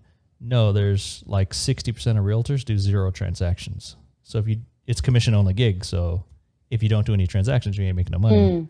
So it's 60% of realtors do 0 transactions. in Vegas. This is a Vegas number. Like 80% of first year agents wash out and don't renew their license. So, do you ever know anybody that went and got their license and then a year later they weren't soliciting you to buy or sell your home anymore? So how many of those people, because people see it and they go, I could do that. I bought a house. I saw, I love shopping for houses. That looks great. But that's not the job. The first part of the and job. I think, you make so much commission off of like one sale. And it's like, well, yeah, but you could just make one sale. To me, Twice a none year of or it something. sounds appealing. I feel like that sounds like a lot of work. Can I look at a spreadsheet, please? Yeah. That's where I'm at. Yeah, no, I did that for years. So that actually paints the light of when I was bartending and other bartenders are complaining. I'm like, I'd still rather be here than doing an accounting gig, or when I'm driving around town in the heat and showing homes that I can't imagine somebody would want to live in, or whatever the challenges are. I'm like, oh, I still enjoy this more than being stuck behind a desk in that previous life. Yeah, so it paints this weird. I think that early experience painted a very favorable light on the adventurous things I do. So do you enjoy the uncertainty? Do you enjoy problem solving? Do you enjoy helping people in a time of crisis? Those kinds of things. We do. I mean, that's our job.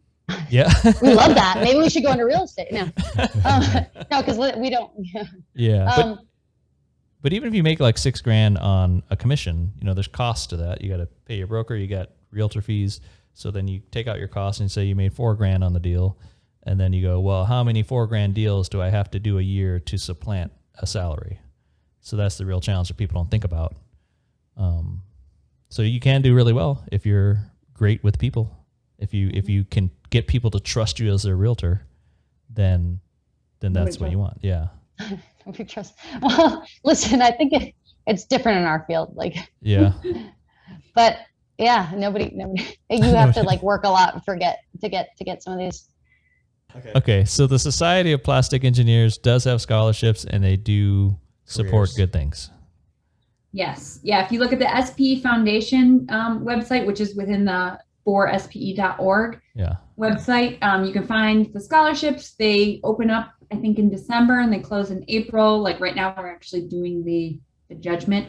Nice. And you can apply as a freshman going into college up through being a grad student. And Yeah, there actually, is so much money out there. And Oh. pretty much if you qualify, you will get some money. yeah, I mean, and there are different like divisions. So I'm immediate past chair of recycling division, and we have our inaugural scholarships this year. And to qualify, you just have to be studying one of like 7 different fields. Not all of them are STEM, and have like there's a creative element too, where you have to have like a project or a paper or an internship or something involved in recycling. And we'll give you money. And then there are also divisions within Society of Plastics Engineers who do a separate scholarship. So I'm also involved in, I'm on the board for Color and Appearance Division. And that you don't even, like you could be studying, we've given scholarships like up to $5,000 for people, they're nurses who just recognize the importance of color. And like for example, like the color of gloves will tell you what the material is and whether or not you're going to be allergic to it, basically. Gotcha. You know, so if you write a good paper for that, you know, you can. I'm not on the scholarship committee for that part, but like, I mean, there's a ton of money. We just are trying to. Awareness. Again, there's a generational gap, and so we're trying to touch base with younger folk and younger folk. I sound like anyway. Go on. Next question. Okay. All right. So for SPE.org, navigate to the scholarship page. Okay. People who are applying for scholarships will hopefully be able to do that. Find SPE on TikTok. All right, I'm gonna do the final questions. We actually had a huge list of questions that I didn't even get to. I know. It's massive. If you guys ever want to do a part 2, yeah, we're open. All right. We're available. First, final question. What great daily habits do you have? And that's for both of you. So each of these questions are going to be both of you. Oh, Pretty much none. I'm a wreck. coffee is a great daily habit. I make sure I get that. I usually try and do like 5-10 minutes of like, I either try and like walk or, you know, just do like a quick, I'm going to say exercise video. I want you to know that that term is used very loosely, but just do like a couple minutes, like by myself. I try, it doesn't. Lynzie's the rare breed of people who like does that powerlifting. She's a CrossFitter who doesn't say that she's a CrossFitter. Oh. Like she's the unicorn. She's the unicorn. Okay. I just shoot for unicorn and everything. So you got great shoulders under this lovely blouse. I do actually. She does. Excellent. She's I would say my best daily habit is our 3-way text group that we have with another woman in the industry. Nice. And it's important that it's 3 people, I think, because Lynzie and I would for a long time like text each other, but then you get busy in the molding room where you really have to use both hands, like, you know, on machinery, and we can't always respond to each other. And it's been really, really beneficial and really powerful for me where like you need to get a response from somebody who gets it, you know, and so that's been my best We're daily habit. We're power trio. We're power trio. So she was just promoted. The other person was just can we say her name? We can say her name. Yeah, Laura Huge Meyer. promotion. Yeah. But big, who not so long ago she was on the phone with me saying she wasn't an engineer type. So 3 ways are better because then you don't lose momentum or drop the ball. Yeah, and the other person can always sub in. Yeah. Okay. You always need a sub. Just jump right in. And I would say that my best weekly habit is having a weekly 10 to 15 minute one-on-one with each team member of mine. It has improved my company like weekly tenfold. habit. I text 3 people in the industry and tell them why I'm thankful for them. And I think it's little, but it's been really nice to let people know they're appreciated. That's cool. Yeah, that's really cool. All right. I didn't do this because I overslept. But all right. Set daily. on the next week. Next question. What do you know or think of cryptocurrency? I Same am shit. probably Same what shit. you would what you would think of as cryptocurrency challenged or illiterate Gotcha. or Yeah, it's okay to I not know. know. Yeah. I know Bitcoin and isn't there like Dogecoin or whatever? Dogecoin, yeah, yep. See, Yeah. there we go. I know. But what do you think of it? But what do you think of it? Oh, Answer the question, Lynzie. Oh yeah. What do you think about I it? mean, it with like all financial things, sounds like it'd probably be good if I looked into it, but I don't know. I don't have time. I'm too tired. You're busy momming. I'm busy mommy. Engineering Yes. first. That takes up the majority of the time, Oh right? yeah. No, I just And then I just think of parenting as such a draining and difficult task. On top of a career is difficult. I can't even fathom it personally. and listen, like our generation too, with our parents living longer and all these like dementia and Alzheimer issues, like it's the sandwich generation, they call it, right?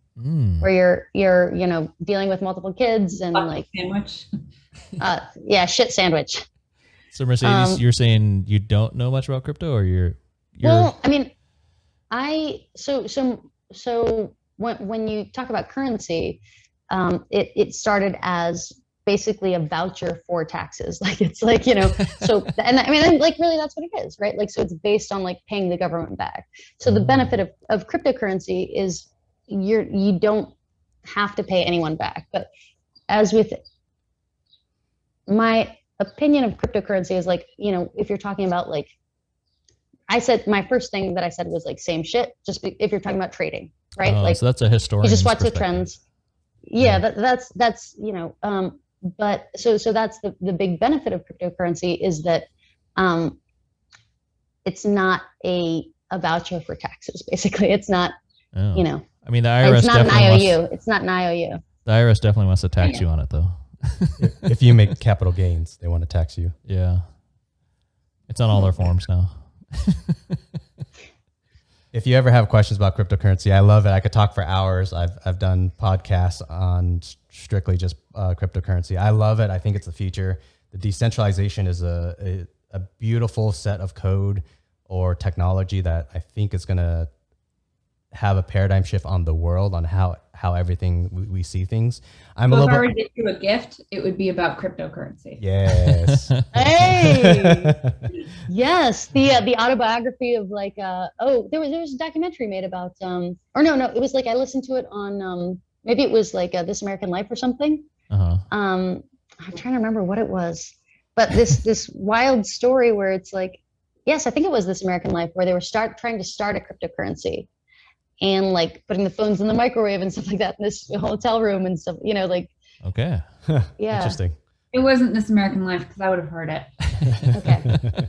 Maybe it was Radiolab. Would you dare besmirch Hourglass? All right. Next question. What's the biggest problem for humans? What should they do to fix it? Biggest problem for humans. Littering. Plastic. People littering plastic. I would say not listening. Misunderstanding. I would say in general, just not listening. Not in regards to plastic, but I mean, listen, like we Lynzie and I both work in technical fields and my feeling is that we get consumed with this, like, okay, it's this technical problem, but like truth is like you come up with a solution to this technical problem, but like then you can't make it up like in the ranks because it'll get shot down because of a human problem. But same thing, like, listen, I'm divorced. I'm dealing with, parenting agreements and stuff like that. And it's like, okay, like it's all of our biggest problems are actually human engineering. And so much of that is actually listening and our own ego, right? Like recognizing when, and this is actually something that John Ratcliffe, one of our male mentors, taught me, is like recognizing the ego, not just the person you're talking, because that's what you first want to do. You want to say, oh, it's this person, like this person's ego that I have to soothe or sidestep. But you have to realize, okay, is this problem real or is it just my ego acting up? So listening is a huge, it's really hard to listen. It's really, really hard to listen. I know I'm the one with the time limit here, but part of Mercedes, you coming into the industry, it was a real initial, threat to my ego. There being someone else doing something like me, it was a threat to my uniqueness and, my ability to stand out in this industry where I was already feeling like I was being, kind of shuttered or hidden away. But I think this is gonna sound real. It's beautiful. She's never told me this before. But I think putting my ego aside, like a champion human, I think that allowed us to become a stronger force than if I were to be on some, level of unhealthy competition with you. Yeah. I mean, we have competition. We have very healthy competition where we are comparing our like Lynzie was promoted to, or Lynzie got like vice president of in SPE, and then Awesome. I convinced my boss to promote me to vice president. She bought a house. I bought a condo. Like, I had a third kid. She had a third kid. I'm in the third kid. Right now, that's going to be a whole process. Like listen, but that's beautiful. You never told me that, and it's like, and at the same time, I felt like the little whatever it is, like in those cartoons, like from Looney Tunes. I was a little Chihuahua, and you were the massive bulldog. I'm like, hey, want to hang out with me? I was like, I see that you like drinking beer, and you played viola, and I play guitar, and I love craft beer, and I bartended in this place in San Francisco with 8 craft beers on tap before it was a thing, and can we hang out? Like, like that was like, I was just so like, I knew. Yeah. Well, and to me, it was the opposite. It was, God, she is like already like making such a splash and making such an entrance. Like, what have I been doing? Sitting on my ass all these years? And like, an answer was yes, but you're doing plastic things. Well, the thing that was, I felt like the biggest like flattery that you gave me was like when we did like a thing for Plastics Engineering magazine, like that interview, and you said that like part of that nemesis relationship, which we still have, is like you sometimes ask yourself, oh, would Mercedes take this on? Would she do it?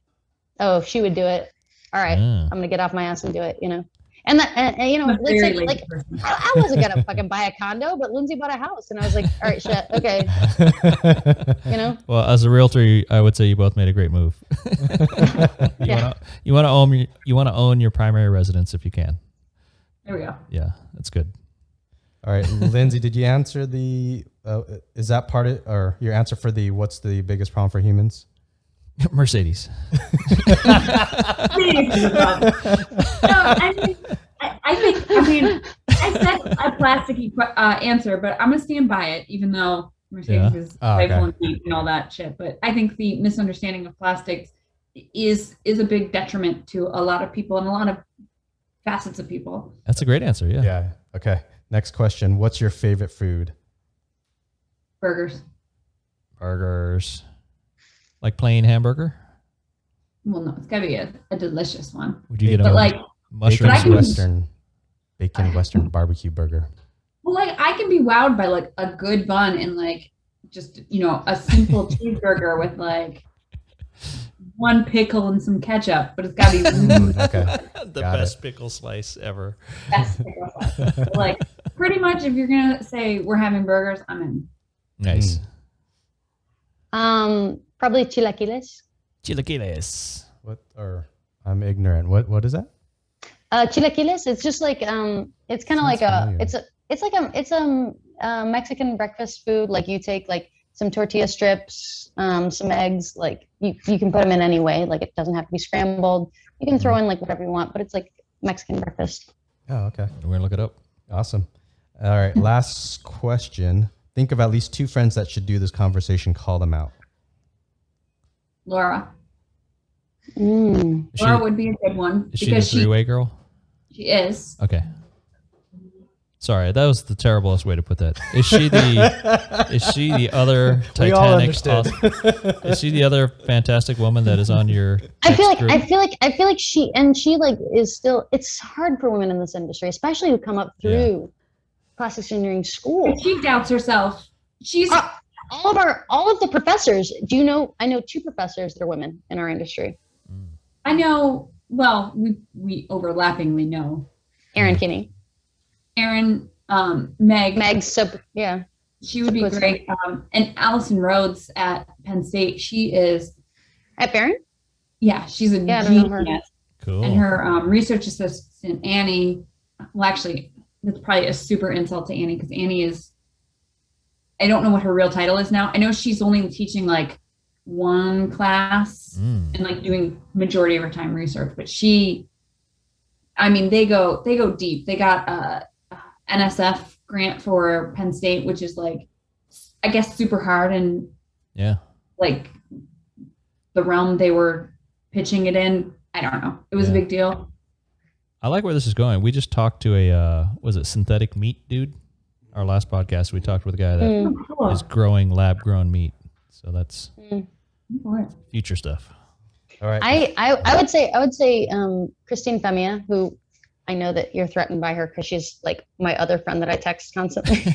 I don't like this. She's a college friend of mine, and she is the one when you talk to her.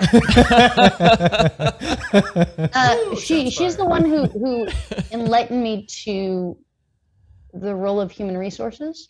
So she, we went to Sarah Lawrence together, and she stayed in Brooklyn, and she worked for a very big healthcare company, and now she's since moved on from that company. But she was like human resources director, and during the pandemic, she had to lay off. She and another coworker of hers had to lay off 250 people over the course of 2 weeks. And it enlightened me to the fact that like HR is the part that really builds the culture of the company, and it's the unsung hero, and we just like shit really, on it all the time. Yeah, it's like, HR. And listen, there are a lot of and HR is really relegated to that a lot, Yeah. But when you really like, when you make that person like the most. When you give that person the credit, it's like, God, what they can do for your company. Yeah. Gosh, I mean, not God. Can add that part out. Yahweh or 5 minutes. So I should say. Okay. Yes. Well, first, a very silly kind of pressing Vegas. Have you guys ever been to a 51s game? No, it was only a year or two before pandemic, so it was one of those things where it was kind of on the list to do and just never quite got around to it. But it's a beautiful ballpark. And everybody loves the experience. And I would think it would be awful, like being outside in like Nevada, but I think it's the most hilarious. Like, and I love, like, my favorite is like I love baseball, as you know. Yeah. But like minor league teams, like really give it their all. Like it's not. They're trying to get in the major. Exactly. And it's fun too. Like, because also like a lot of times, but it's like hilarious too. It's like 51s because Area 51s and their mascot is an alien, right? Yeah. Like, yeah. It was pretty popular. Well, so the Golden Knights made a huge splash here, the hockey team, because prior to that, Vegas didn't have any sports teams. Just a sports betting town with no teams, and it's a huge growing city. So we hit 1 million people, and now we're closer to 2 million people. Wow. So it's a big city and no sports. So when hockey showed up, strangely in the middle of the desert, people became instant hockey fans. It's air conditioned. Yeah. So, but I think with the 51s, there's obviously the summers are brutal if it's 110 out, but there's a lot of times when it's not 110. So if it's 90 in the shade, you're probably all right to hang out and have a beer. And I'm not gonna say you get used to it, but it's you get acclimated. I'm like, whoo. A little. Well, it's not humid. Like it's very hot in Chicago. It's like maybe 80 today. So there's less humidity here, so it makes it a little different. It's a dry heat, as they say. Yeah. So it's obviously you want to go when the weather's nice, but people seem to love it. So it's on my list of activities to do, and because it's minor league, it's not super expensive. Yeah. So that was just like my icebreaker question. I wanted to get into because what you said about like relations between the U.S. and Vietnam had been cut off for how long? Well, since the end of the Vietnam War, 1975, 76, yeah. Because, in preparation for this podcast, and I think that Liem, you had mentioned Viet, what was it? Viet? Some Viet? Some Viet, that's what it was. Oh, okay. And I was like, oh gosh. And I was thinking about it, and I was like, I'd watch some, the clips and stuff like that and everything. And I was like, well, anyway, I'm gonna skip past all that. It reminded me, like, I had this experience one of my times because I lived abroad quite a bit, Austria and Germany and Russia. Oh, wow. And I remember I was need to do a teaching podcast just on that. well, I remember teaching a class, and I forget if it was because I felt like I was so, I think it must have been in Russia, actually. Yeah. Where, listen, I am from San Francisco. Like, I like I call my home base like North Beach, like where my childless aunt lives. It was like kind of my mom. Yeah. Which is like right next door to Chinatown. Like, it's like she gets all her produce from Chinatown. So it's not like I didn't have interaction with Asians. I studied, Japanese in college and everything like that. But like yes. And then it was in Russia. Yeah. Because I suddenly, like, when I was like learning about my students, like, tell me a little bit more about yourselves. Uh-huh. And then this woman, at the college where I was teaching, she was like, oh, I'm from Vietnam. And I like my stomach dropped, right? I was like, I felt like I immediately had to apologize to this person. And it not even like I was I wasn't a history major, I wasn't, but I was immediately like, oh, yeah, this is, and she didn't have that at all. I'm like, okay, tell me what it's like. And she's like, oh, the thing that I remember most is she's like, big bicycle culture. Like, we have like, instead of bus stops, we have bicycle stops and like, things like that. And it's like, we're moving to Chicago. There's actually, decent number. There's little Vietnam, I don't know what they call it. Yeah. Like my kids have like one of the first, like their first favorite foods is banh mi. Like, but that's all new. Like, and that's weird because it's like, listen, like I brought banh mi to my girlfriend when she was like painting her house the other day. Yeah. Right. And it's like such a part of like, it's regular now. Like, but for some reason when I heard some Viet, I was like, ooh, this was an experience I had. And this would have been 2000. It was my first year in Russia, 2002. Yeah. And then it was like, this is the first person I've met from Vietnam that I knew was from Vietnam. Mm-hmm. And it was like, shit, I don't have that reaction now going in and buying banh mi, but like, what is it like? I mean, you guys probably are mistaken for Chinese or Filipino, like I said, like, like, and tell me about being Vietnamese in the United States.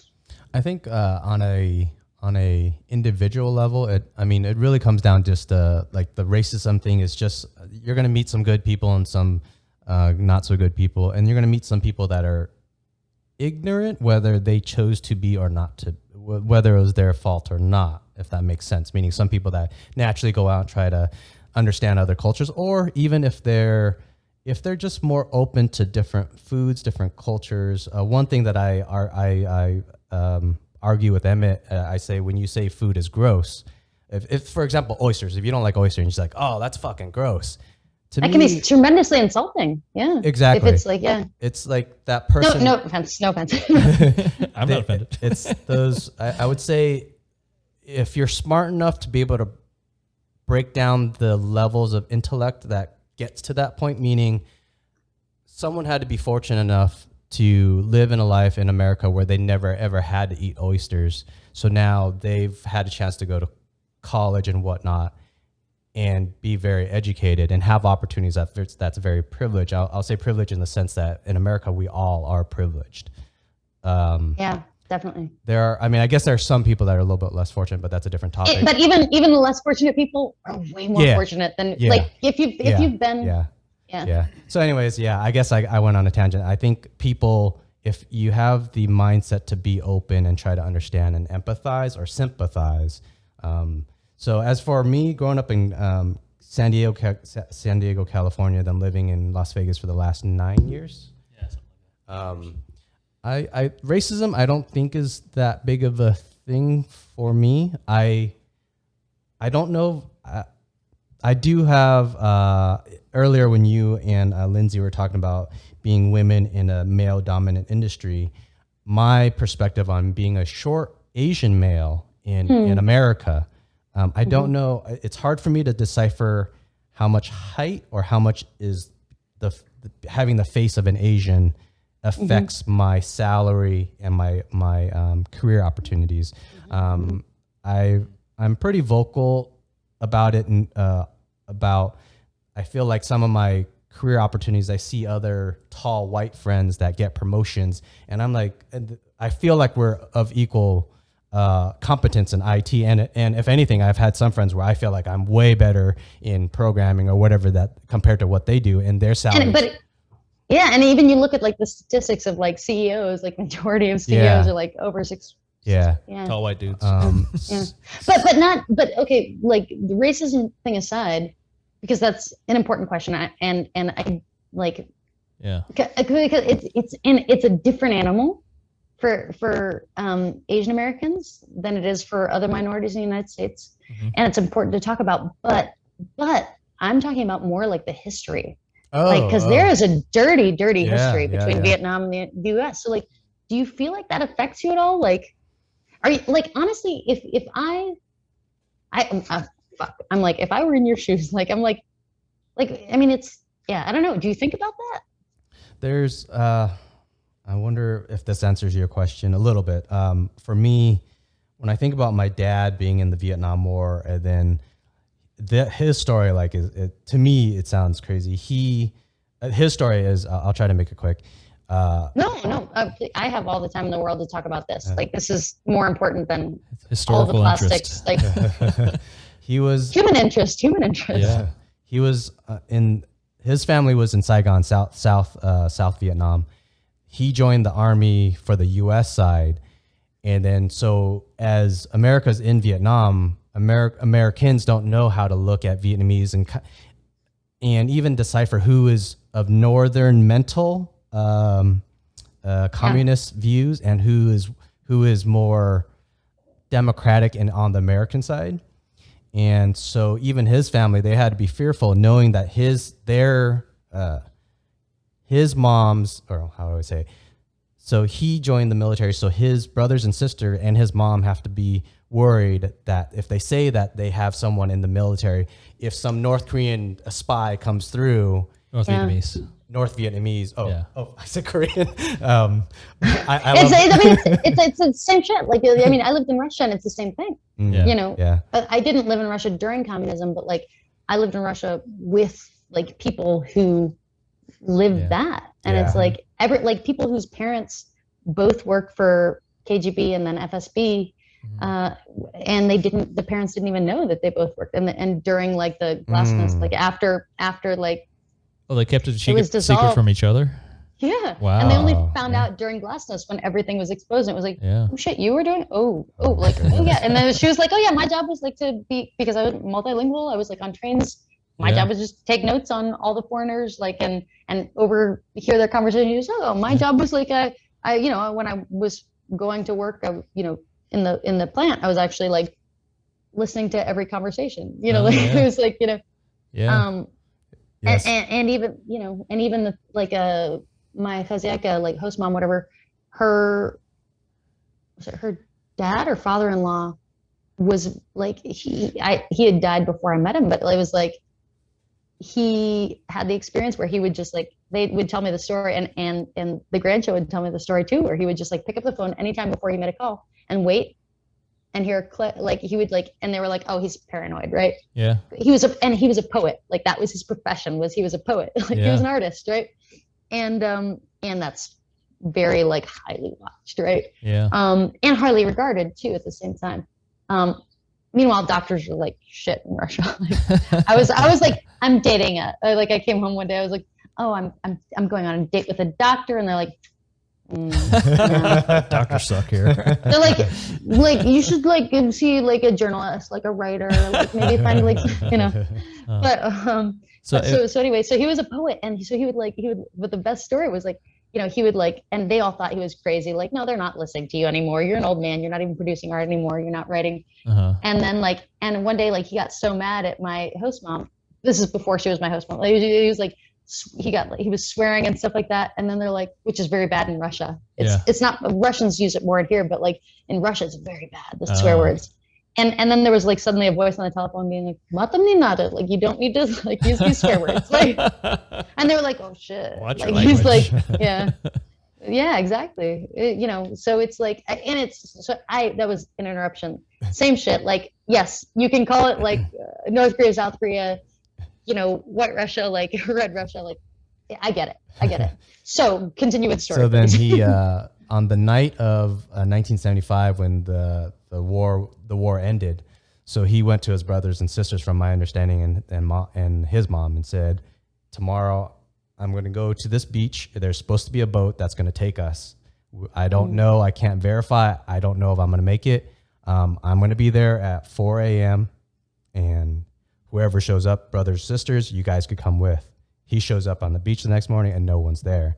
And I don't know if I forget the tell. I try to piece this story together because my dad, he always goes on tangents. I can't get his direct story from him. It is impossible. I don't know. I can't. So I try to piece because it's too emotional too. It's he's fortunately one of the few, or I would say, I have, I think, some friends, family, aunts, uncles that are more affected. He's not as affected negatively.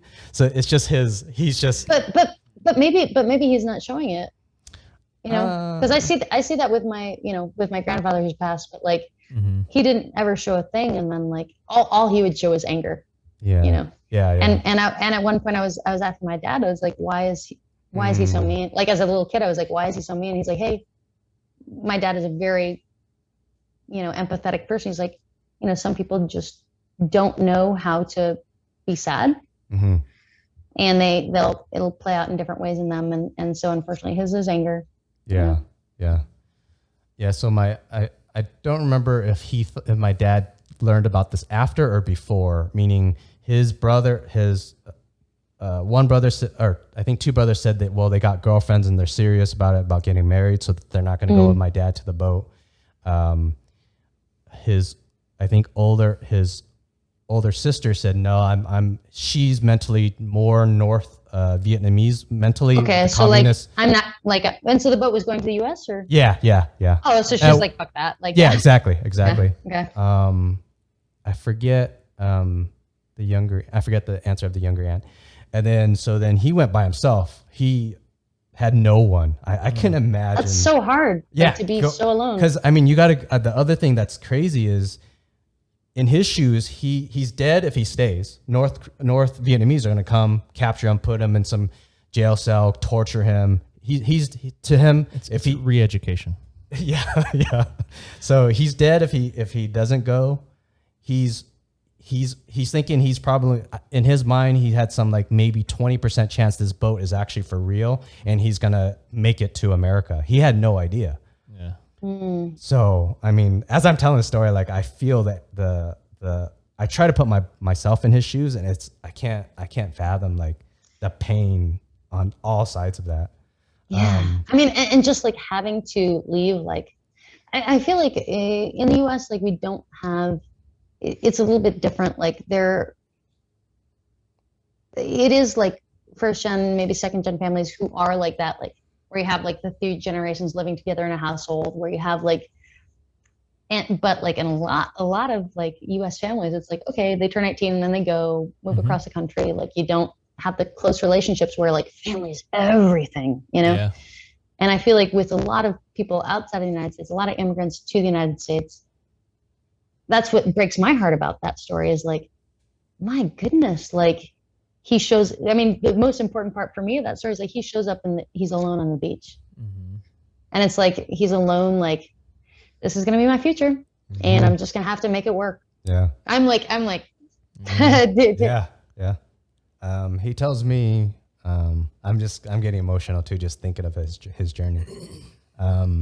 He says he He went to Philippines. So I guess it was a military boat, I guess, because I think they docked in Philippines for a while. And then he got over to Chicago, I think, afterwards. I think. I might be wrong. Yeah. Now, he said it was about 20 years later until he had money and funds to phone back home or send a letter. So his mom didn't know, his family didn't know if he was alive for 20 years. Wow. They didn't did the boat sink? Did he get captured? Wow. Yeah. And so are you in touch with your dad's family in Yeah. Vietnam? Yeah. So one of the beautiful things, I think, something that made me tear up a little bit, last trip to Vietnam, I got closer to his younger sister, my aunt, just to get stories and ask about just the history of the Vietnam War and stuff. And was she the more socialist-minded one, or she was? No, but she was like, I'm falling in love. I can't. This one was, she ended up marrying, I don't know, I'm guessing she was younger, so she probably didn't meet this guy till later after the Vietnam War. But she did end up marrying, this younger sister did end up marrying like a social, I don't know if to call him a socialist-minded person. I don't know if that's a better term, or a communist-minded person. Because when I asked her to have dinner at her place, because I wanted to talk to her and ask her some of her inside stories of what happened then in 1975 until now. Mm-hmm. One of the things I asked her was, so my dad was very, what's the word I want to say? He was very strict with me and my brother growing up, as in physically reprimanding. I don't want to use the word abuse because capital punishment. You can say, right? Because in Corporal. America, or I'm sorry. I'm sorry. Yes, like not on the head, but like on the body. Yeah. In America, we protect children quite a bit. I don't. And more this generation does. But like previously. Yeah. But I mean, for sure, like my grandfather used the belts and stuff like that. Like that was like different time. Yeah. So or chancla, like what we used to call ourselves Hispanics. Like we're always like learning, like what are we called now? Are we? Oh, we're Latinas or Latinx. Like no, like I don't like. Why do we have to keep like being under this umbrella? Yeah. Right. But chancla is like a real thing. Oh, palo, wooden spoon. Yeah. It's real. It's real. Yeah. So anyway, so your dad was strict. Yeah. So I asked my aunt, is that something my dad was, or is that something Vietnam culture carried into him? And she's all, look, listen, or not listen. Think back to 1975. Think back before that. It was a poor country. If you had a little bit of rice, you were rich. If you had a little bit of food, you were rich. So she said back then, if a kid did something, say, I don't know, played at home, broke a door, just what if, of course the parent's going to come home and beat the living shit out of the kid because they have no money. That kid was goofing off and broke something that cost money, and they have no money to begin with. They have no food. Mm-hmm. And then I said, well, what about your kid? And then what about Uncle? They do it by numbers. So Uncle 6, she's aunt number 9. So I said, what about Uncle 6 and your kid? Uncle 6 and his grandkids and your kid. I see you guys love your kids. Is that something Western culture brought, or is that what happened? She's like, well, after 1975, things got better. We had food. So then we could love our children even more and not have to hit them because they did something bad. It wasn't survival. It was about something else. Yeah. I mean, that's something I see in Russia, where like you see it in people's faces, like people who, and when I was there, gosh, the last year I was there was 2005 probably, which is like now, like it's crazy that it was so long ago, but it was like, you can see it's just a different face, different outlook on life to people who live for survival. Yeah. And you don't see it in the United States. Mm-hmm. That face, I mean, you guys have seen it, right? Like it's like, well, this is the only place on earth that has overweight homeless people. Yeah, that doesn't exist anywhere else. My goodness, I remember like when I worked in Fisherman's Wharf, I would walk back home to do you guys know the Bay Area at all? Yeah, a little bit. So it's not like a big walk, like Fisherman's Wharf to North Beach. Like it was just like a handful of like 7-8 blocks, and so I had like a burger or something, like, and I was walking home and yeah, a homeless person asked me and for money. I was like, no, but you can have this food. And he was like, what is it? And I was like, oh, it's a burger. He's like, oh, I'm vegetarian. Yeah. Beggars can be choosers.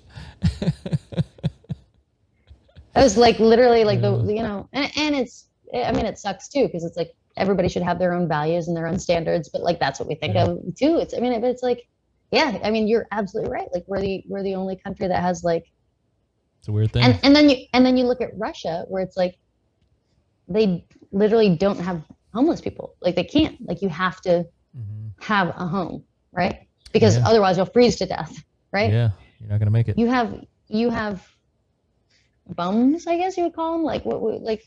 Yeah. But it's different, right? And so but Emma, like, do you? I mean, because we were talking, but like, what is your experience of? I just feel like the weight of. I think what are you of a war that Americans have no conflict on somehow. Like I grew up thinking that we had won the Vietnam War. Like like which is like, I mean, winning a war is a misconception on its own, but like I knew somehow, like not knowing about Vietnam at all. It was just like when I saw this woman, she said she was from Vietnam, and it was like impacted me. When I was like, I grew up around a ton of Asian people, but when I heard Vietnam, I was like, shit, I'm at fault here. I need to say sorry to this woman, you know? Do you feel some weight of the U.S. having been the oppressor and an atrocity do you see it in a negative way? Is that what that's coming from? I feel a ton of guilt about it. Yeah. Yeah. So I certainly have an interest in it, based on my parents. And I've studied it a little bit here and there. It wasn't until recently that you could find out much, so being 44 when I was younger, wasn't like you could pick up relevant books or anything or learn about it very easily. That recent Ken Burns documentary that it's like, it would take you a month to finish it, but it's more than you ever wanted to know about the Vietnam War. That does a pretty good job of laying out the facts and the causes and the lead up of why the U.S. is there. I did what? I don't know. I didn't know. What's that one called? Oh, I think it's just called the Vietnam War. It's by Ken Burns. It was a PBS. He has good stuff, but yeah, it like goes on like many episodes. Yeah, so it's super long. If you just watch the first couple, it'll tell you why we started, why it began. Well, I watched a documentary that was actually about Robert McNamara, and my biggest piece that I was like, oh shit, like what he said. I mean, a fascinating guy, right? Like, and it's ironic because he worked for General Motors and he was the one who implemented the seatbelt, so he saved so many lives, right? Yeah. And his like reflection and his biggest regret was like many years later he got together with like the foreign secretary or whatever, and he was like, Mr. McNamara, like you were fighting for this, Americans were fighting for this and that. You don't understand what what was actually important to us. You don't understand. Yeah. Like it was like completely different, and that's what I see with manufacturing. Actually, bringing it back to what we were talking about earlier. Yeah. And that's why I wanted to say, like, because even like, I mean, listen, I've only spent a handful of days in China when it comes down to it, but even understanding like they're feeling this pressure. You can say they have different values, but ultimately humans all want the same thing, you know? Yeah. We're the same species. Like, and people say, oh, it's different values and like, intellectual property, like, which is very different in the United States. Yeah. And, but like when it comes down to it, it's like, and it was really beautiful to hear Robert McNamara talking about like, this is like his biggest regret is like, we didn't understand what the Vietnamese actually wanted. It was actually, he's like, we were fighting like to maintain our country, our identity, and it's like, well, shit, like, it wasn't, and that's the saddest thing about, and why I call it like the Cold War too. That's a Cold War, well,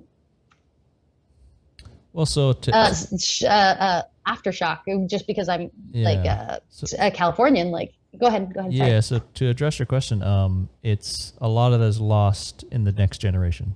That the generation that lived that war is dying. My dad just died May 2nd. So I'm so sorry.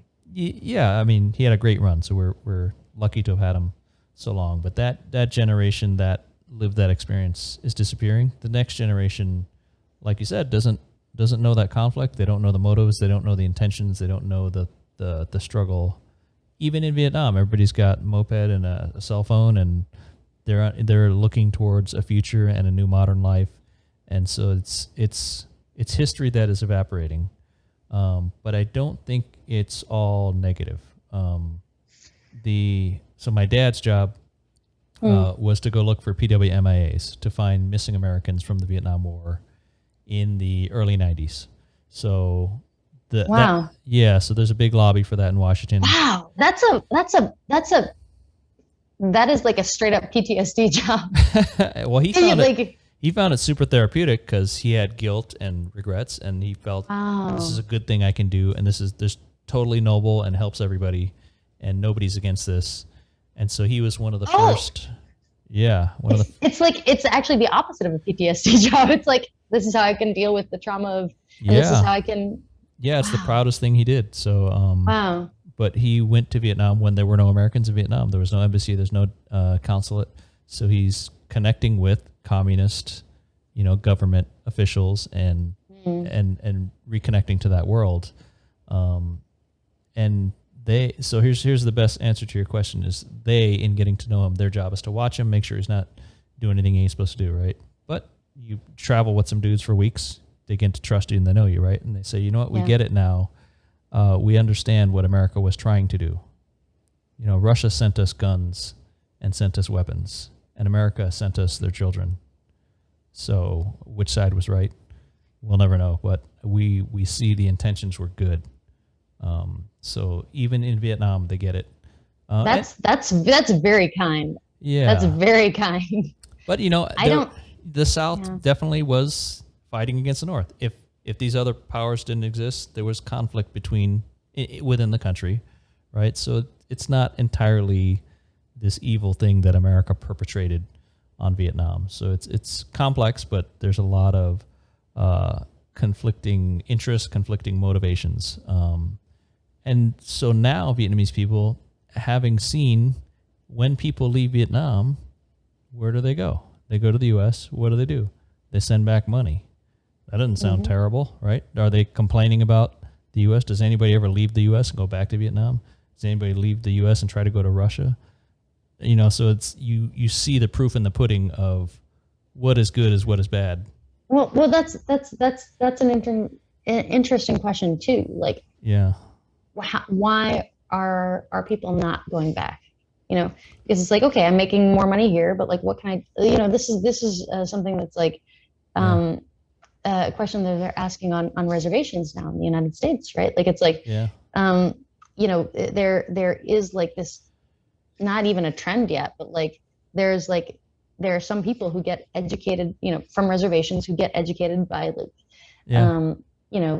Ivy League universities, and it's like really hard to get them back on the reservation. But the ones who do come back make amazing things happen, And so like, I don't know, getting crazy off topic, but like. Well, so my message to you is, don't feel that the Vietnam War was all bad. It wasn't some sinister thing that the U.S. did. It was overall it was a good thing, from my perspective, from from seeing my parents' lives and seeing what I have seen of that nation. It was worth the fight. You know, there was bad all around, but America did what they thought was right. America had good intentions. So, because this is after World War II and after Korean War, right? You see what happens when you let the bad guys win. So that's really how they saw it. You let the bad countries win. I'd like to use North Korea, South Korea as a analogy to this. If America would have won the Vietnam War, look at what happened to North Korea and South Korea. South Korea is a booming economy 40 years later. Yeah, that's true. Massively booming economy. And that could have happened to Vietnam. Vietnam was 15, 20 years after this Korean War. Mm-hmm. So America or Vietnam would have been similar. There would have been a North Vietnam, South Vietnam. Maybe I'm just throwing out speculation. Yeah, but that's another huge proof in the pudding. Like, Yeah, hey, look yeah. at the results, right? Now, Well, is it the proof in the pudding though? Like if Vietnam would have been separated, Yeah. which is heartbreaking. But if there would be North Vietnam and South Vietnam, would South Vietnam be where South Korea is now? I'm guessing it would. I don't know how else, or I don't know how we quantify that. But I mean, Vietnam's definitely manufacturing now. I mean, Yeah. bet you can find some clothes made in Vietnam. Yeah, but I would imagine like wages in South Korea are way higher. Yeah. So, but that just goes downstream, right? So next they'll do electronics and cars, and Yeah, it's true. It's so true. everybody Yeah. just follows Japan because they saw, hey, do you want to be like Japan? That looks great. Let's do that. my thing with if you are feeling bad not knowing about the Vietnamese history or whatnot, I honestly don't think you should feel bad. I think it's only if someone wants to tell you their story about their Vietnamese history or culture. If you turn your back, didn't listen to them, I think that's when it starts to become there's a big negative effect from that. Meaning, if you got Vietnamese living near you and you happen to hear their story, that's great. But if you don't happen to know that story, that's okay. That's not your fault. Like, you don't have to go search the history of that war, in my opinion. It's just as long as if someone happens to want to tell you their story, and then maybe you should She hear it out. loves history. Another thing would be if you judge someone. That's a problem that I do see sometimes. If someone were to judge, I'm trying to think of an example. Say, I'm just making something up. Say there's a white person seeing some Vietnamese people.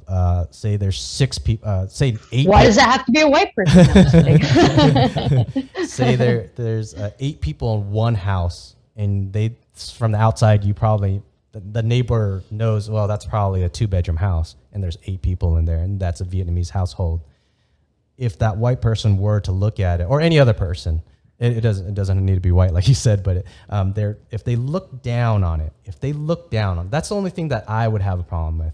Try to go understand why they have 8 people in one house. If you don't make fun of them, don't say that, oh, they freaking have 8 people in one car, what the fuck, like, don't judge. Just They're making $7 an hour. It takes 8 of them to yeah. Well, one thing that really I felt like touched my soul when you were talking about it, and I was like, I need to just because you had to keep talking and tell the story. I didn't want to interrupt you, but was when you talked about like tasting food and being like, oh, that's gross, and I did say like, oh, that can be incredibly offensive. Listen, most like women in business like love Oprah, right? But I'll like pun it up here and say a really bad taste in my mouth when I saw an episode of Oprah where she was tasting some like, I want to say it was sala, like maybe Ukrainian food or something, but she was tasting like a delicacy, and she was like, ugh, like, or it was like shark fin, like something. It was something that like she wasn't used to, and I was like, you're a fucking example for like, and it was like skinny Oprah. It wasn't like 80s Oprah. It was like she was already like O Magazine was a thing. Like she was already the richest woman in America, and I don't want to hate on her because like she is such like does a lot of positive things. Yeah. Well, yeah. I mean, she's a reason like why I have a job. Like I don't know. Like, but like but to see her. Like immediate, I think it must have been Ukrainian sala or something where it's just like, oh, I don't want to try that. And it's like, and I was like, Oprah, you're breaking my heart. Like you're supposed to be like, and that's a whole other thing where you have expectations of somebody, but it's really offensive if you were rejecting and to your point, Liam, like being empathetic. Yeah, I think it's just taste foods, and then like if you don't like it, then just say you don't like it. You don't have to say it's gross, because that starts to, the word gross is an offensive word that you're saying to that person's culture. Like, hey, that food is gross. Just say, no, I don't like it. I don't want any more. And actually, I mean, to some degree, I eat so many different foods. I usually take it a step above and say, I know this is a part of your culture. I really wish I would like it. I really wish I would, because I know this is traditionally, culturally, a big part of your culture. I wish I could enjoy it and understand part of your culture more, but it's just not for me. So I think it's. Go ahead. Oh, to that point, one of the guys that Lynzie and I, like a mentor to both of us, who's like the most, and it's helpful. Most of our mentors have daughters too, and in the industry. But this guy, John Ratzlaff, has 3 daughters, and one of his experiences is telling us about, he was like, in China, and they were like they were like hazing him. They were giving him like something like absolutely disgusting that even like locals hate to eat. It was just like some like something like weird. Like part of the body that like or part of the animal's body that you don't. And he was like, "Thank you so much. I'm very honored that you will give me this," because they were like, "Here's a special thing we're giving to you." Yeah. And they know that because he's so empathetic, he'll eat it. But he was just like, this is in his mind. He's like, "Oh God, I really don't want to do this." And he was just like, "Thank you so much. I'm so grateful to you that you're giving me this amazing thing. And I want to, like, it's really the honor of like this, then like the local, like most like high person." Like, he's like, "And really this gift should be to this person." Yeah. And then they were like, "Oh, that's disgusting." Like they were trying to trick him into eating it. Like, you know, Good move. but I mean, that's the best, like you have to like, Try to sympathetically understand why that culture has that food, and that they had to eat that. They had to eat that to have food. Some of the things, like whether it be, it could have, I don't know. I'll just say chicken feet. If chicken feet was a delicacy, because back then, if you didn't eat that, then you didn't have food. So that became a delicacy because they had to eat it. Yeah. Yeah. Or I was telling my girlfriend, because I was driving, we had like a weird route to my friend's house the other day. We were driving to the south side of Chicago, which you don't think of as a third world country, but I had a sales job where it was like, I had to go, and it was like, oh yeah, like this. And I'm reminiscing as I'm driving, I'm like, yeah, that's where I first learned about like putting like the nacho cheese, like pouring it into the bag, where these like, you know, like they just like, you know, or like a peppermint stick in the middle of a pickle, like a pickle that's in a jar, like, you know, like a big jar like that. And she's like, "What?" And I'm like, "Yeah, like, listen, like there's no, like, it's a food desert.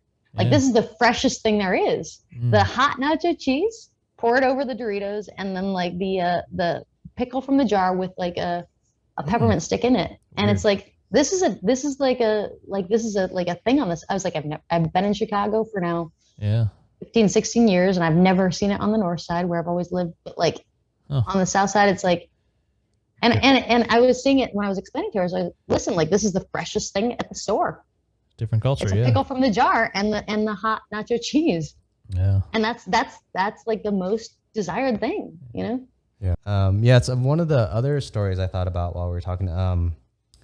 My dad, when I think I forget the exact year, I think 1990 something. He was able to save enough money to put in the what's it called, the visa paperwork for all his brothers and sisters to come to America. But I think back then it was like anywhere between an 8 to 15 year processing. So he put in all the paperwork in 1990, somewhere around 1990, and then somewhere like early 2000s, I think, the paperwork came through and said you could continue the next step of this paperwork. So he told all his brothers and sisters. He had aunt number 2, uncle number 6, uncle number 7, aunt number 9, aunt number.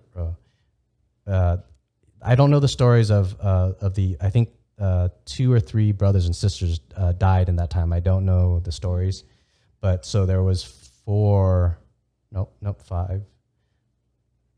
So five of them he notified and said, "Hey, the paperwork's through. Do you guys want to continue on?" And surprisingly, only one in early 2000 said yes. Oh, I'm sorry, two of them.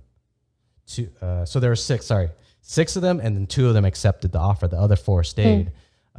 One uncle, he's doing pretty well. He opened up a fruit stand, and I think he started from they had the taxis, which was it's like a cart thing that you carry with the 2. Yeah. He did that, saved up money, opened a fruit shop. That fruit shop did well and expanded. In what city? In Saigon. So okay, he was doing so well. He told my dad, like, "Well, I'm doing good here. You know, my fruit stand, my fruit company's doing well. I got my wife, my kids. He decided not to. And the rest of the family. Yeah, it's tough to. Yeah. Yeah. And then the two aunts that happened to have husbands that were more communists. So two brothers and sisters accepted. The other all had some, or the two aunts had the two aunts had husbands that were of communist views, so they stayed. The other uncle stayed. He said he just kind of thought that learning a new language coming to America would be difficult, and he said if he went, he knew he'd be not throwing away his life, because it's for his kids, because his kids were at that time probably 16 years old or something. So he knew he'd have to be throwing away his life for his kids. Yeah, to give the kids the life. Yeah. So I thought it was really interesting when my dad said, 4 out of 6 denied the next phase of that paperwork. I'm like, wow, that's really interesting. Wow. Because most Vietnamese, even till this day, most Vietnamese, they think of America as a land of opportunity. And I mean, they're to some degree rightfully so. In the conversion rate of $1 to 23,000 dong, that conversion, I mean, 50 cents USD could buy, or I mean, almost 12 cents could buy you a coffee there. It's just ridiculous. So they have this. It's amazing to me thinking those 4 chose to stay in Vietnam, even though that just the opportunities that you could have in America. But to some of, I kind of, it's interesting to take it to the next generation. My cousin, Uncle Six's child, Uncle Six, he's the one with the fruit stand doing well. His child, I feel like, I mean, he lives a better life than me in America. I'm a software engineer, so I make decent money. But yet when I look at his life, I'm like, damn, you're living it good over there. Like you go on vacations all the time. Like he goes out fine dining all the time. Like there's a joke in the family that they say about him. They say that with that cousin, if it's not over a $20, I forget, if it's not over a $20 meal, he won't eat it. Like it's like, a $20 meal over there that's a lot of money. I mean, you could if it's like 12 cents for a coffee. Exactly. So where does your dad fall in the order? Like what number is he? He's number 4. So he's middle kind of a little bit. That's so interesting. And it's interesting to see too, like how much is lost. Like I feel like in the United States, like we're always so focused on not even on the future, but on the present. So focused on the present, we forget our past, and we are not thinking about the future. Yeah, this is not maybe not well connected. Me and Emmett spent like probably an hour the other day talking about what if we have family in Vietnam, should we send money over there? And it depends. Like when I compare myself to that cousin in Vietnam, I'm like, no, I'm not going to send him money. He's living it up. But then there's even take it at a different level. I'm trying to think of a good example. Aunt number 9 and her son. I think even though they don't have a whole lot, they have a house, they got food. That aunt loves him. Like she takes care of him so well. I'm like, man, if you came to America, then you guys won't have you'd be starting over. Maybe that love would change because it's a tougher life in America.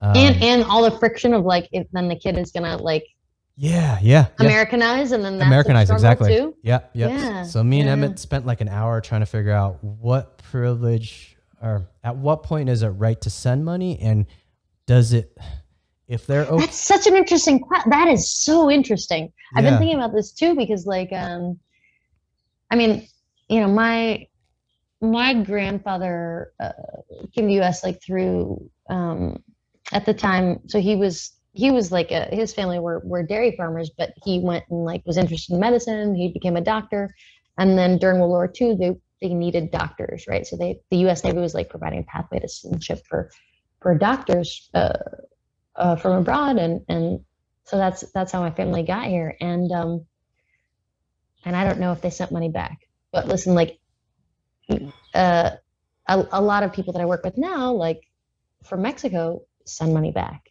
Mm-hmm. And it's like, and knowing like how different wages are here versus there.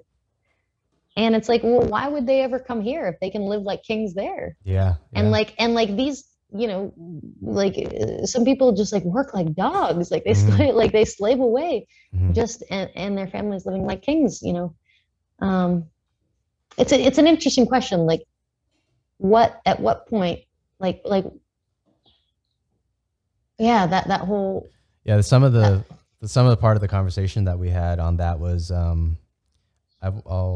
won't say their names, but some family members, some people don't manage their money well. So certain family members that may ask for money, they probably didn't. They might have not managed their money well. So are you enabling them by giving them money?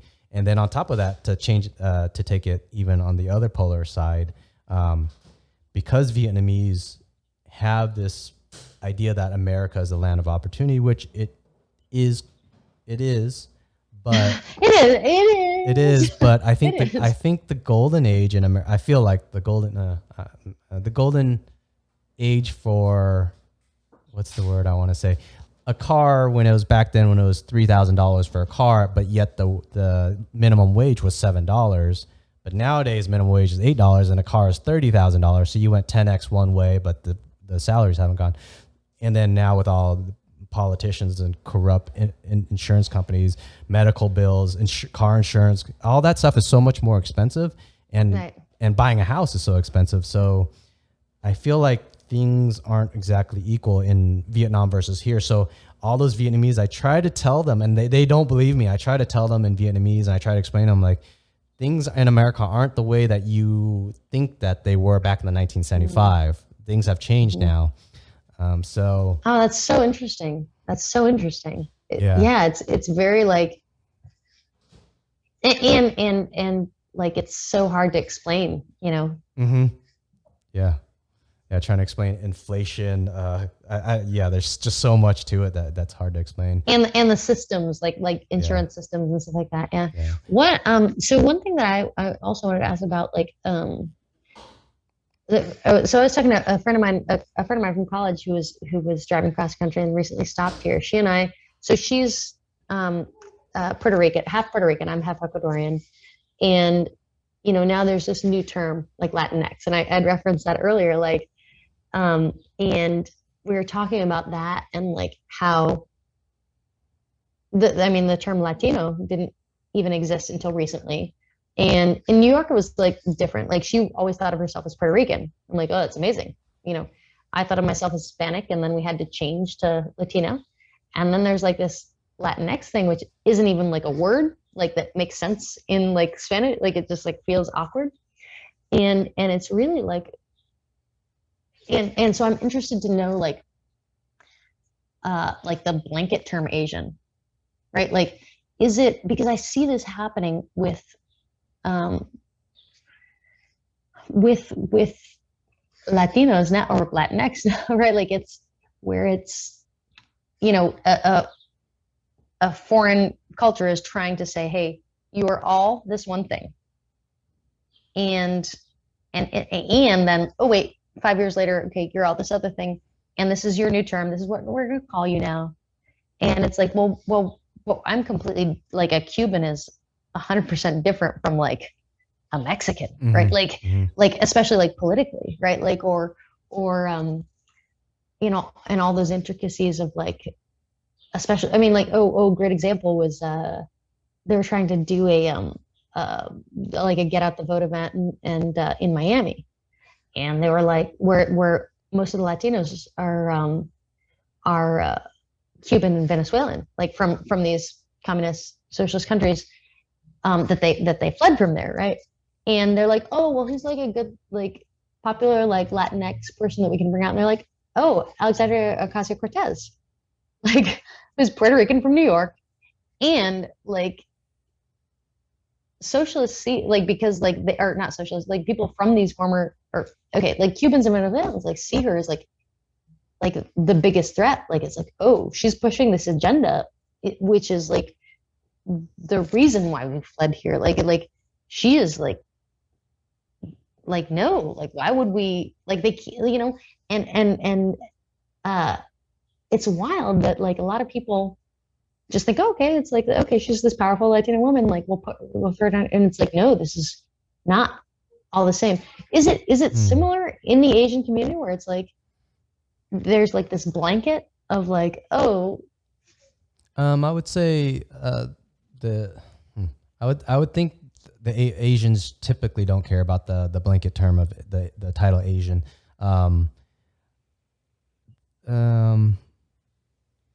I would say probably the more offensive one would to if they said that they're Vietnamese and then the next person's like, oh, that's like Chinese. Like, no, there's quite a bit of difference. So I guess Asian, the term Asian is pretty broad and they'll accept that. But then if they say Chinese, but yet the other person said Vietnamese, that'd be more offensive. Does that answer your question? Well, I guess do you, well, I mean, and it's easier if you just say Asian because it is actually like a continent, right? Yeah, like, yeah. you know, whereas like, yeah, I guess the difficulty that I'm having and is, you know, other people, you know, Latinos are having now is like you don't see us, like, you know, it's like like the, you know, the Puerto Rican versus Cuban example. So know? So being labeled, which is actually very similar. Yeah. So like losing the how would you say it? Like identity. Yeah, like, the identity. Yes.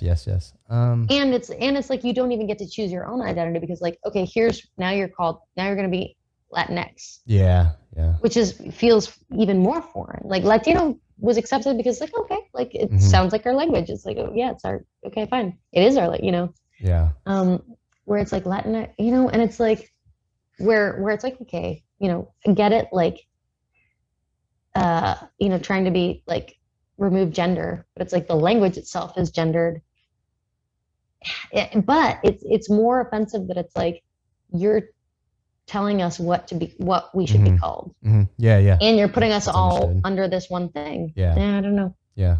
And on some of those forms, I mean, I wonder if it even matters. I don't know what they're maybe they're doing consensus with those forms, but sometimes those forms, I feel like I've seen it at like have I seen it at job interviews on the final form that you fill out? Where you put, you put ethnicity. So that's a weird one where I feel like on if you're on, I think on Indeed.com searching for jobs, often one of the screens, it says, what race are you? And I think they shouldn't be asking that.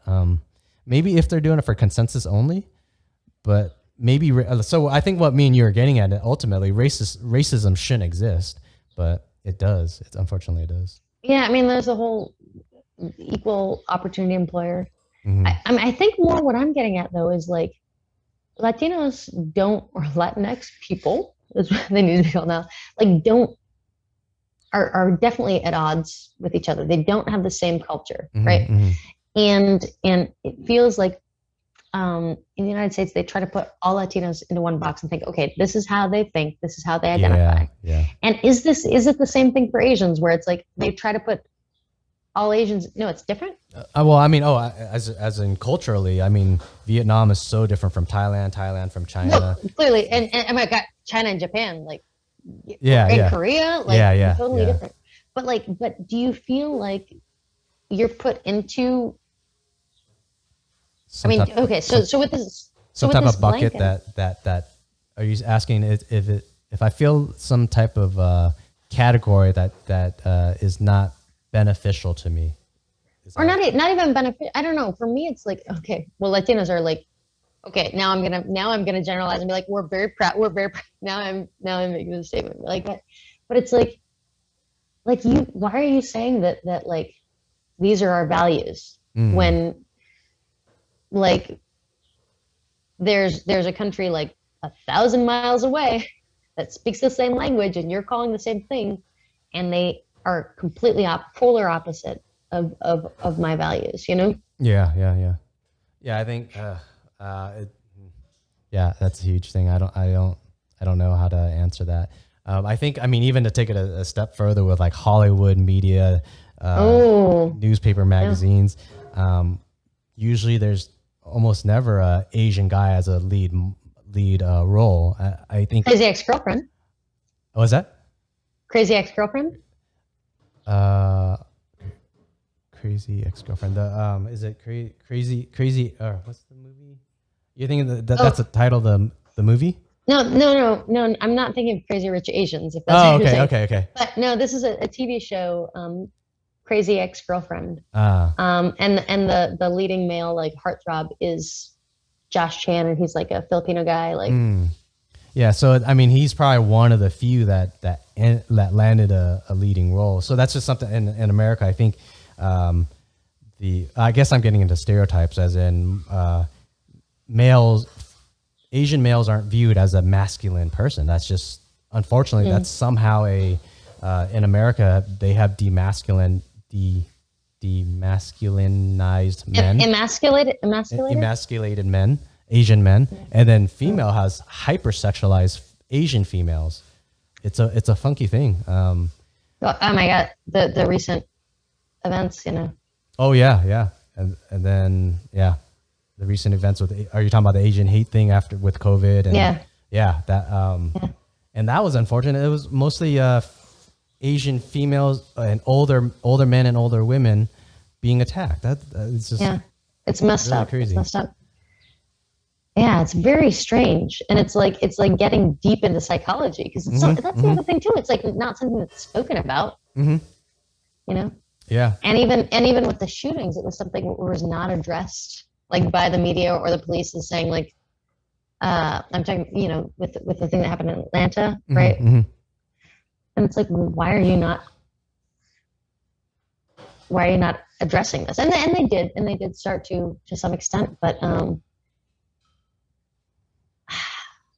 there's like a weird blindness. There's like a weird thing that like and I see, and maybe that's part of it too. Like as we become more Americanized, through the generations, we start to lose our culture and we start to like become blind to it.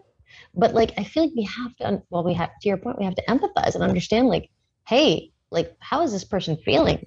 Like, how is this? Oh my goodness. And what you were saying about, like, there are very few leading Asian men. Like, you talk about like, this is one thing that I learned from one of my mentors. Was like, we were talking about diversity and companies, right? And she used the analogy of like, okay, you can have, because I was like, oh, there are a lot of women who work for this company and we feel great, and as a black woman that I was talking to about this, she was like, okay, but like, look at it like a movie. Yeah, there can be a diverse cast, but who's in the leading roles? And that's key, you know? Yeah, it's crazy.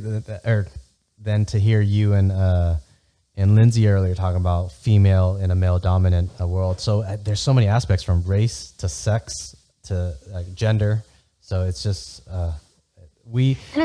earlier when you said maybe the I forget. I think you said something like the psychological part of humans. I think humans, the majority is just so selfish. So as long as they got food on the table, they get their toys whether they want to buy a brand new car. I think a lot of humans don't want to think outside of the box or think beyond what they know. If they have what they need, then even if it's at the backs of others, they're okay with it. I think, I don't know what that is. I don't know if that's a human. Humans justify it for themselves all the time. Yeah. But it's like, you don't even realize it. You don't even realize that you are affected. You think, I'm strong, like no sexism, whatever, isn't an issue, but you're affected without knowing it. Oh yeah. It's like a battered, an abusive relationship, where you think, no, I'm the strong person here. I don't know. Yeah. Tangent. No, it's America, the abusive relationship, America and its citizens. I mean, and I mean, any colonialism, like it's like, gosh, India and England is a great one, you know, where it's like Indians like love an English accent. And it's like they fucking oppressed you, but they're like, oh, it's the sexiest thing like ever. You know, it's like, you know, Yeah. And like, I mean, it's again, like not to be put on, because like, listen, I'm a very white Latina, like I'm not a black person, but like a black engineer that has really mentored me. She compared it to like being black in America is an abusive relationship, and it gets put back on the abused person. Like, okay, it's your responsibility to get out of this. And it's like, well, you can't get out of it. Yeah. Like when you're, you know, born there, you don't get to choose where you're born. Or not even being born somewhere, but it's like, okay, like this is my world. Like I can't. Yeah. And I am oppressed and I'm limited by my abuser. Yeah. I thought it was great. I mean, it really blew my mind, like thinking about it that way, because, you know, you think about black people in the US, and it's like, oh, well, we're the land of opportunity. You can do whatever you want to, but it's like, okay, but you're going to keep getting beaten down. Yeah. And yeah, anyway, wow.